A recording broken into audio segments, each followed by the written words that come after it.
Punjabi radio USA ਸੁਣ ਰਹੇ ਸਾਰੇ ਹੀ ਮਾਣਯੋਗ ਅਤੇ ਸਤਿਕਾਰਤ ਸਰੋਤਿਆਂ ਨੂੰ ਪੰਜਾਬੀ ਰੇਡੀਓ USA ਦੀ ਟੀਮ ਅਤੇ ਮੈਂ ਰਾਜ ਕਰਨਵੀਰ ਸਿੰਘ ਵੱਲੋਂ ਆਪ ਜੀ ਨੂੰ ਬਹੁਤ ਹੀ ਪਿਆਰ ਸਤਿਕਾਰ ਸਾਹਿਬ ਦੋਨੋਂ ਅੱਜ ਜੋੜ ਕੇ ਨਿੱਘੀ ਜਿਹੀ ਸਤਿ ਸ੍ਰੀ ਅਕਾਲ ਸਭ ਨੂੰ ਜੀਆਂ ਨੂੰ ਆਖਦੇ ਹਾਂ।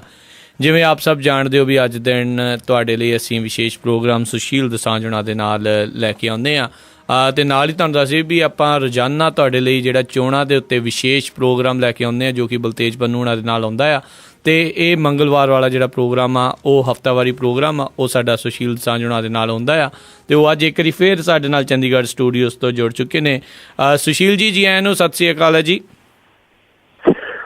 ਬਹੁਤ ਬਹੁਤ ਮਿਹਰਬਾਨੀ, ਸਤਿ ਸ਼੍ਰੀ ਅਕਾਲ ਜੀ ਰਾਜ ਕਰਨਵੀਰ ਸਿੰਘ ਜੀ ਤੇ ਸਾਡੇ ਸਾਰੇ ਹੀ ਪੰਜਾਬੀ ਰੇਡੀਓ USA ਦੇ ਸਰੋਤਿਆਂ ਨੂੰ ਵੀ ਸੁਸ਼ੀਲ ਦੋਸਾਂਝ ਦੀ ਬਹੁਤ ਹੀ ਪਿਆਰ ਭਰੀ ਸਤਿ ਸ਼੍ਰੀ ਅਕਾਲ, ਆਦਾਬ ਤੇ ਨਮਸਕਾਰ ਜੀ। ਤੇ ਇਸ ਪ੍ਰੋਗਰਾਮ ਦੇ ਵਿੱਚ ਜਿਹੜੀ ਹੁਣ ਆਪਾਂ ਗੱਲਬਾਤ ਕਰਾਂਗੇ ਜਿਹੜੇ ਚੋਣ ਦੀਆਂ ਜਿਹੜੀਆਂ ਸਰਗਰਮੀਆਂ, ਕਿਉਂਕਿ ਇਸ ਟਾਈਮ ਚੋਣਾਂ ਦਾ ਮੈਦਾਨ ਭਖਿਆ ਹੋਇਆ। ਲੋਕ ਸਭਾ ਦੀਆਂ ਜਿਹੜੀਆਂ ਚੋਣਾਂ ਇਸ ਟਾਈਮ ਹੋਣ ਜਾ ਰਹੀਆਂ ਆ ਜਿਹੜੀਆਂ ਭਾਰਤ ਦੇ ਵਿੱਚ ਨਾਲ ਹੀ ਪੰਜਾਬ ਦੇ ਵਿੱਚ, ਤਾਂ ਉਸੇ ਦੇ ਉੱਤੇ ਜਿਹੜੀ ਆ ਮੁੱਖ ਗੱਲਬਾਤ ਰਹੇਗੀ। ਜੇ ਤੁਹਾਡੇ ਵੀ ਕੋਈ ਸਵਾਲ ਹੋਣਗੇ ਤਾਂ ਤੁਸੀਂ ਵੀ ਜਿਹੜੇ ਇਸ ਦੇ ਵਿੱਚ ਬਾਅਦ ਦੇ ਵਿੱਚ ਜੁਆਇਨ ਕਰ ਸਕਦੇ। ਇੱਕ ਦੋ ਸਵਾਲਾਂ ਤੋਂ ਬਾਅਦ ਜਿਹੜੀਆਂ ਫੋਨ ਲਾਈਨਸ ਆ ਉਹ ਖੋਲ੍ਹ ਦਿੱਤੀਆਂ ਜਾਣਗੀਆਂ। ਤੁਸੀਂ ਇਹਨਾਂ ਦੇ ਨਾਲ ਸੁਸ਼ੀਲ ਹੁਣਾਂ ਤੋਂ ਜਿਹੜੇ ਸਵਾਲ ਜਵਾਬ ਕਰ ਸਕਦੇ ਹੋ। ਨੰਬਰ 408 272 5200 ਦੇ ਉੱਤੇ ਜਿਹੜੀ ਗੱਲਬਾਤ ਹੋਵੇਗੀ।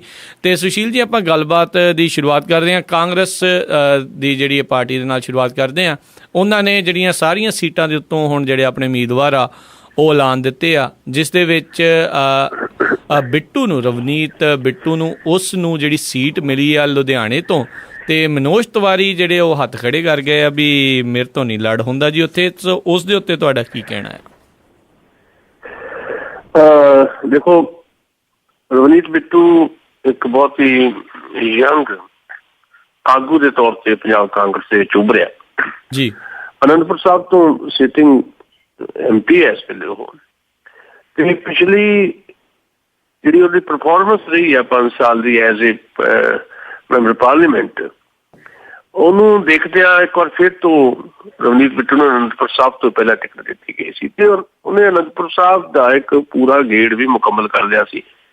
ਯਾਨੀ ਚੋਣਾਂ ਦੇ ਸਿਲਸਿਲੇ 'ਚੋਂ ਪਿੰਡਾਂ ਦੇ ਵਿੱਚ ਜਾਣਾ ਆਉਣਾ ਸ਼ੁਰੂ ਹੋ ਗਿਆ ਸੀ ਰਵਨੀਤ ਬਿੱਟੂ ਦਾ, ਪਰ ਅਚਾਨਕ ਅੰਬਿਕਾ ਸੋਨੀ ਨੂੰ ਭੇਜ ਦਿੱਤਾ ਗਿਆ ਅਨੰਦਪੁਰ ਸਾਹਿਬ ਤੇ ਰਵਨੀਤ ਬਿੱਟੂ ਵਾਸਤੇ ਬੜੀਆਂ ਇਸ ਤਰ੍ਹਾਂ ਦੀਆਂ ਸੰਭਾਵਨਾਵਾਂ ਦੱਸੀਆਂ ਗਈਆਂ ਕਿ ਉਹਨਾਂ ਨੂੰ ਕਿਤੇ ਹੋਰ ਐਡਜਸਟ ਕੀਤਾ ਜਾਏਗਾ, ਪਰ ਉਹ ਨਿਰਾਸ਼ ਸੀ। ਭਾਵੇਂ ਉਹਨਾਂ ਨੇ ਓਪਨਲੀ ਕੁਝ ਨਹੀਂ ਕਿਹਾ ਜੀ। 4-5 ਦਿਨ ਤੋਂ ਉਹਨਾਂ ਨੇ ਫਿਰ ਦਿੱਲੀ ਡੇਰੇ ਲਾਈ ਰੱਖੇ ਤੇ ਸਾਰੀਆਂ ਕਿਆਸ ਰਾਈਆਂ ਤੇ ਸਾਰੀਆਂ ਚਰਚਾਵਾਂ ਨੂੰ ਫੁੱਲ ਸਟਾਪ ਦਿੰਦਿਆਂ ਕਾਂਗਰਸ ਹਾਈਕਮਾਨ ਨੇ ਆਖਰਕਾਰ ਰਵਨੀਤ ਬਿੱਟੂ ਨੂੰ ਲੁਧਿਆਣਾ ਤੋਂ ਮੈਦਾਨ 'ਚ ਉਤਾਰ ਦਿੱਤਾ।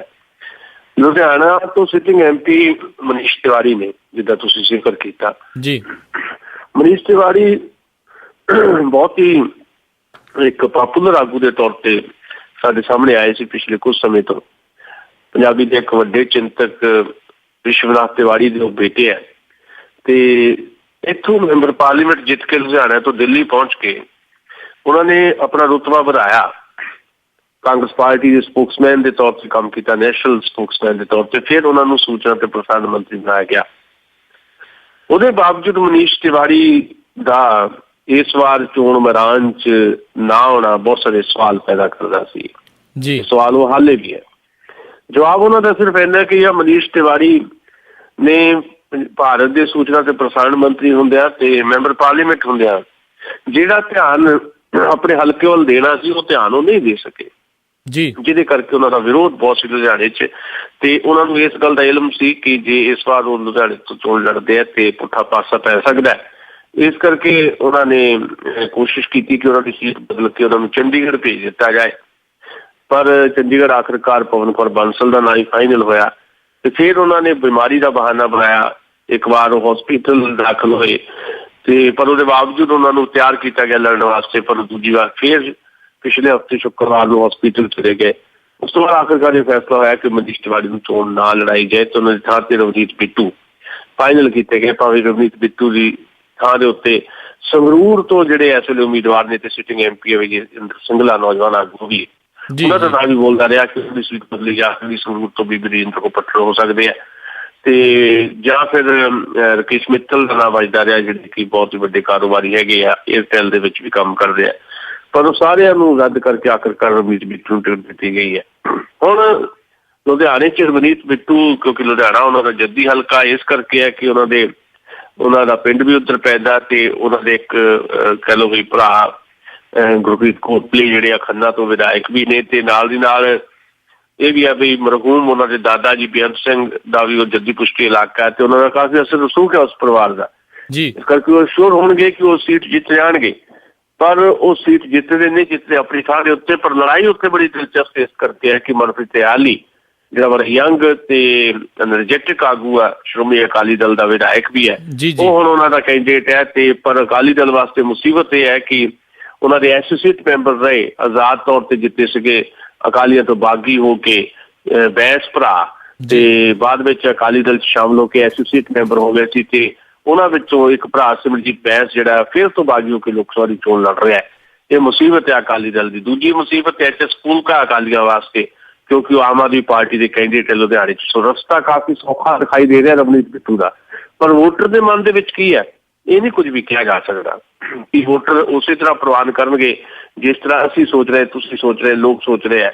ਵੋਟਰ ਨੇ ਕਦੋਂ ਕੀ ਫੈਸਲਾ ਕਰਨਾ ਕੁਝ ਨਹੀਂ ਕਿਹਾ ਜਾ ਸਕਦਾ, ਕਿਉਂਕਿ ਆਮ ਆਦਮੀ ਪਾਰਟੀ ਦੇ ਜਿਹੜੇ ਕੈਂਡੀਡੇਟ ਹੈ ਸਕੂਲਕਾ, ਉਹਨਾਂ ਦਾ ਵੀ ਇੱਕ ਆਪਣਾ ਨਾਂ ਆ ਤੇ ਅਸਲ ਰਸੂਖ ਵੀ ਹੈ, ਤੇ ਕਾਫੀ ਵੱਡੀ ਤਾਦਾਦ ਦੇ ਵਿੱਚ ਜਿਹੜੇ ਖਾਸ ਤੌਰ ਤੇ 1984 ਦੇ ਪੀੜਤ ਪਰਿਵਾਰ ਹੈ ਉਹ ਲੁਧਿਆਣੇ ਆ ਕੇ ਵਸੇ ਹੋਏ ਹੈ। ਇਸ ਗੱਲ ਦਾ ਵੀ ਅਸਰ ਰਹੇਗਾ।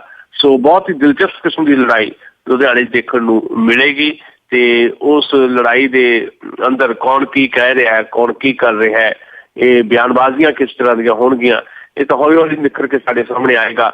ਪਰ ਬਹੁਤ ਹੀ ਦਿਲਚਸਪ ਮੋੜ ਤੇ ਲੁਧਿਆਣਾ ਦੀ ਸੀਟ ਦਾ ਮਾਮਲਾ ਰਵਨੀਤ ਬਿੱਟੂ ਦੇ ਮੈਦਾਨ ਚੋਣ ਦੇ ਨਾਲ ਬਣ ਗਿਆ। ਜੀ ਤੇ ਆਪਾਂ ਜਿਹੜੀ ਹੈ ਜੀ ਗੱਲ ਇਹਨਾਂ ਦੇ ਉੱਤੇ ਜਿਹੜੀ ਤੋਰੀ ਰੱਖਦੇ ਗੱਲ ਕਰਦੇ ਹਾਂ ਮਹਿੰਦਰ ਸਿੰਘ ਕੇਪੀ, ਸੰਤੋਸ਼ ਚੌਧਰੀ ਤੇ ਸੰਤੋਖ ਚੌਧਰੀ ਹੋਣਾ ਦੀ, ਜਿਹੜਾ ਹੁਣ ਐਲਾਨੇ ਗਏ ਆ ਉਮੀਦਵਾਰ। ਉਹਨਾਂ ਦੇ ਵਿੱਚ ਮਹਿੰਦਰ ਸਿੰਘ ਕੇਪੀ ਆ, ਉਹਨਾਂ ਨੂੰ ਜਲੰਧਰ ਤੋਂ ਜਿਹੜੀ ਸੀਟ ਜਿੱਤੇ ਉਹ ਮੌਜੂਦਾ ਨੇ, ਤੇ ਉਹਨਾਂ ਨੂੰ ਹੁਣ ਹੁਸ਼ਿਆਰਪੁਰ ਦੀ ਸੀਟ ਦੀ ਦਿੱਤੀ ਆ, ਤੇ ਹੁਸ਼ਿਆਰਪੁਰ ਦੀ ਸੀਟ ਤੋਂ ਜਿਹੜੇ ਸੰਤੋਸ਼ ਚੌਧਰੀ ਸੀ ਉਹਨਾਂ ਦੀ ਟਿਕਟ ਜਿਹੜੀ ਉੱਥੋਂ ਕੱਟੀ ਗਈ ਆ, ਤੇ ਹੁਣ ਜਲੰਧਰ ਦੇ ਵਿੱਚ ਜਿਹੜੇ ਆ ਚੌਧਰੀ ਸੰਤੋਖ ਸਿੰਘ ਉਹਨਾਂ ਨੂੰ ਸੀਟ ਦਿੱਤੀ ਗਈ ਹੈ। ਇਸ ਦੇ ਉੱਤੇ ਤੁਹਾਡਾ ਕੀ ਕਹਿਣਾ? ਦੇਖੋ, ਕਾਂਗਰਸ ਪਾਰਟੀ ਨੇ ਪਿਛਲੇ ਦਿਨਾਂ ਦੇ ਵਿੱਚ ਜਿਹੜਾ ਪਿਛਲਾ ਵੀਕ ਲੰਘ ਕੇ ਗਿਆ ਜੀ, ਇਹਦੇ ਵਿੱਚ ਕੁਝ ਸਖਤ ਫੈਸਲੇ ਕੀਤੇ ਪੰਜਾਬ ਦੇ ਬਾਰੇ ਜੀ। ਪ੍ਰਤਾਪ ਸਿੰਘ ਬਾਜਵਾ ਚੋਣ ਨਹੀਂ ਸੀ ਲੜਨਾ ਚਾਹੁੰਦੇ ਗੁਰਦਾਸਪੁਰ ਤੋਂ ਜੀ, ਜਿਹੜਾ ਬਾਕੀ ਮੁਲਕ ਦੇ ਵਿੱਚ ਕਾਂਗਰਸੀ ਦੌੜ ਰਹੇ ਚੋਣ ਲੜਨ ਤੋਂ। ਏਦਾਂ ਹੀ ਪੰਜਾਬ ਕਾਂਗਰਸ ਦੇ ਪ੍ਰਧਾਨ ਪ੍ਰਤਾਪ ਸਿੰਘ ਬਾਜਵਾ ਨਹੀਂ ਸੀ ਚੋਣ ਲੜਨਾ ਚਾਹੁੰਦੇ, ਉਹਨਾਂ ਨੂੰ ਚੋਣ ਲੜਨ ਵਾਸਤੇ ਮਜਬੂਰ ਕੀਤਾ ਹਾਈ ਕਮਾਨ ਨੇ, ਤੇ ਆਖਿਰਕਾਰ ਪ੍ਰਤਾਪ ਸਿੰਘ ਬਾਜਵਾ ਨੂੰ ਗੁਰਦਾਸਪੁਰ ਚੋਣ ਲੜਨੀ ਪੈ ਰਹੀ ਹੈ ਜੀ। ਕੈਪਟਨ ਅਮਰਿੰਦਰ ਨੇ ਪਹਿਲਾਂ ਬਠਿੰਡੇ ਤੋਂ ਚੋਣ ਲੜਨ ਤੋਂ ਇਨਕਾਰ ਕੀਤਾ, ਫਿਰ ਉਹਨਾਂ ਨੂੰ ਅੰਮ੍ਰਿਤਸਰ ਭੇਜਣ ਦੀ ਗੱਲ ਹੋਈ ਤੇ ਕੈਪਟਨ ਅਮਰਿੰਦਰ ਉੱਥੋਂ ਹੀ ਆਨਾਕਾਨੀ ਕਰਦੇ ਰਹੇ। 2-3 ਦਿਨਾਂ ਦੀ ਨਾਂਹ ਨੁੱਕਰ ਤੋਂ ਬਾਅਦ ਆਖਿਰਕਾਰ ਸੋਨੀਆ ਗਾਂਧੀ ਤੇ ਰਾਹੁਲ ਗਾਂਧੀ ਦੇ ਦਬਾਅ ਨੇ ਕੈਪਟਨ ਅਮਰਿੰਦਰ ਨੂੰ ਅੰਮ੍ਰਿਤਸਰ ਤੋਂ ਚੋਣ ਲੜਨ ਲਈ ਮਜਬੂਰ ਕੀਤਾ ਜੀ। ਫਿਰ ਆਲ ਇੰਡੀਆ ਕਾਂਗਰਸ ਨੇ ਅੰਬਿਕਾ ਸੋਨੀ ਨੂੰ ਅਨੰਦਪੁਰ ਸਾਹਿਬ ਭੇਜਿਆ ਜੀ। ਸਾਰੀਆਂ ਚੀਜ਼ਾਂ ਜਿਹੜੀਆਂ ਦਰਸਾਉਂਦੀਆਂ ਸੀ ਕਿ ਕਾਂਗਰਸ ਹਾਈਕਮਾਨ ਇਸ ਗੱਲ ਵਾਸਤੇ ਹੁਣ ਪੂਰੀ ਤਿਆਰ ਹੈ ਕਿ ਪੰਜਾਬ ਦੇ ਵਿੱਚ ਜਿਹੜੀ ਵੱਡੀ ਲੀਡਰਸ਼ਿਪ ਹੈ ਉਹਨੂੰ ਚੋਣ ਮੈਦਾਨ 'ਚ ਉਤਾਰਿਆ ਜਾਏ, ਤੇ ਉਹਦਾ ਇੱਕ ਲਾਭ ਉਹਨੂੰ ਦਿਖਾਈ ਦਿੱਤਾ ਜਦੋਂ ਕੈਪਟਨ ਅਮਰਿੰਦਰ ਸਿੰਘ ਨੂੰ ਤੇ ਅੰਬਿਕਾ ਸੋਨੀ ਨੂੰ ਉਮੀਦਵਾਰ ਐਲਾਨਿਆ ਇੱਕੋ ਦਿਨ ਜੀ। ਉਸ ਤੋਂ ਬਾਅਦ ਪੰਜਾਬ ਕਾਂਗਰਸ 'ਚ ਇੱਕ ਨਵੀਂ ਜਾਨ ਪੈਂਦੀ ਦਿਖਾਈ ਦਿੱਤੀ ਹੈ ਜੀ। ਉਹ ਕਾਂਗਰਸ ਪਾਰਟੀ ਜਿਹੜੀ ਬੈਕਫੁੱਟ ਤੇ ਸੀ ਪੰਜਾਬ ਦੇ ਵਿੱਚ, ਉਹ ਫਰੰਟ ਫੁੱਟ ਤੇ ਆਉਂਦੀ ਦਿਖਾਈ ਦੇ ਰਹੀ ਹੈ, ਤੇ ਅਕਾਲੀਆਂ ਨੇ ਵਾਸਤੇ ਵੱਡੀ ਮੁਸੀਬਤ ਪੈਦਾ ਹੋ ਗਈ ਹੈ ਜੀ।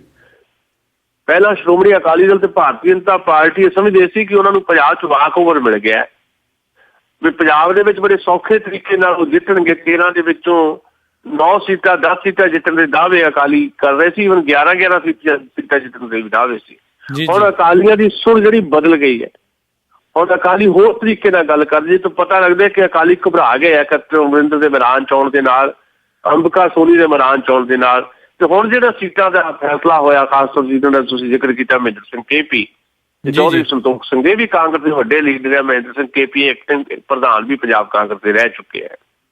ਇਹਨਾਂ ਦੀਆਂ ਸੀਟਾਂ ਪਰ ਬਦਲ ਦਿੱਤੀਆਂ ਗਈਆਂ। ਚੌਧਰੀ ਸੰਤੋਖ ਤਾਂ ਪਿਛਲੀ ਵਾਰੀ ਨਹੀਂ ਲੜੇ, ਤੇ ਚੌਧਰੀ ਸੰਤੋਸ਼ ਸੀਗੇ ਹੁਸ਼ਿਆਰਪੁਰ ਤੋਂ, ਇਸ ਵੇਲੇ ਵੀ ਸਿਟਿੰਗ MP ਹੈ, ਉਹਨਾਂ ਦੀ ਥਾਂ ਤੇ ਸੀਟ ਬਦਲ ਕੇ ਗਾਂ ਜਲੰਧਰ ਦੇ ਵਿੱਚ ਭੇਜ ਦਿੱਤਾ ਚੌਧਰੀ ਸੰਤੋਖ ਸਿੰਘ ਨੂੰ, ਜਿਹੜੇ ਸਾਬਕਾ ਪੰਜਾਬ ਦੇ ਮੰਤਰੀ ਉਹ ਵੱਡੇ ਲੀਡਰ ਕਾਂਗਰਸ ਦੇ। ਮਹਿੰਦਰ ਸਿੰਘ ਕੇਪੀ ਨੂੰ ਕਿਉਂ ਭੇਜਿਆ ਗਿਆ ਹੁਸ਼ਿਆਰਪੁਰ ਜਲੰਧਰ ਦੀ ਥਾਂ ਤੇ, ਜਿੱਥੋਂ ਸਿਟਿੰਗ MP ਹੈ?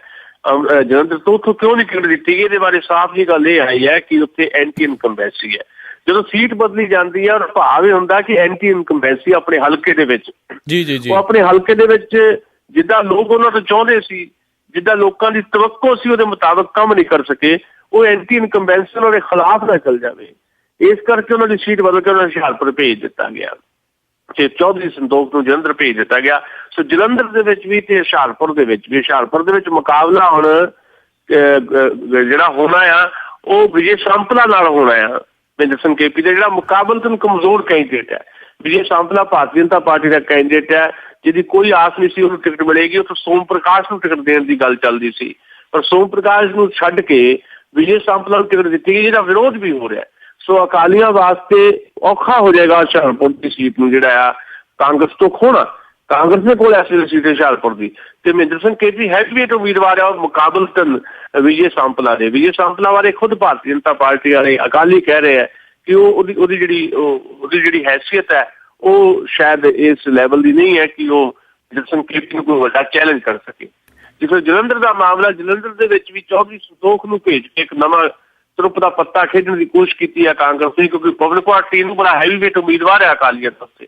ਪਰ ਪਵਨ ਕੁਮਾਰ ਟੀਨੂ ਦੀਆਂ ਮੁਸੀਬਤਾਂ ਵੀ ਬਹੁਤ ਸਾਰੀਆਂ ਵਧੀਆਂ ਹੋਈਆਂ, ਉਹਦੇ ਬਹੁਤ ਸਾਰੇ ਕਾਰਨ ਹੈ, ਇਹਦੇ ਬਾਰੇ ਵੀ ਆਪਾਂ ਚਰਚਾ ਕਰਾਂਗੇ ਜੀ।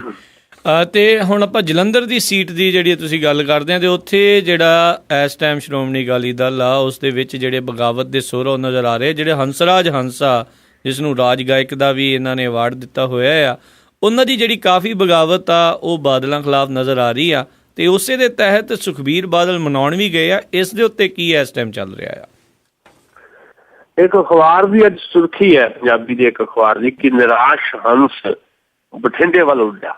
ਜੀ ਤੇ ਇਹ ਉਹੀ ਗੱਲ ਹੈ ਜਿਹੜਾ ਤੁਸੀਂ ਕਹਿ ਰਹੇ ਹੋ ਵੀ ਉਹਨੂੰ ਮਨਾਉਣ ਵੀ ਗਏ।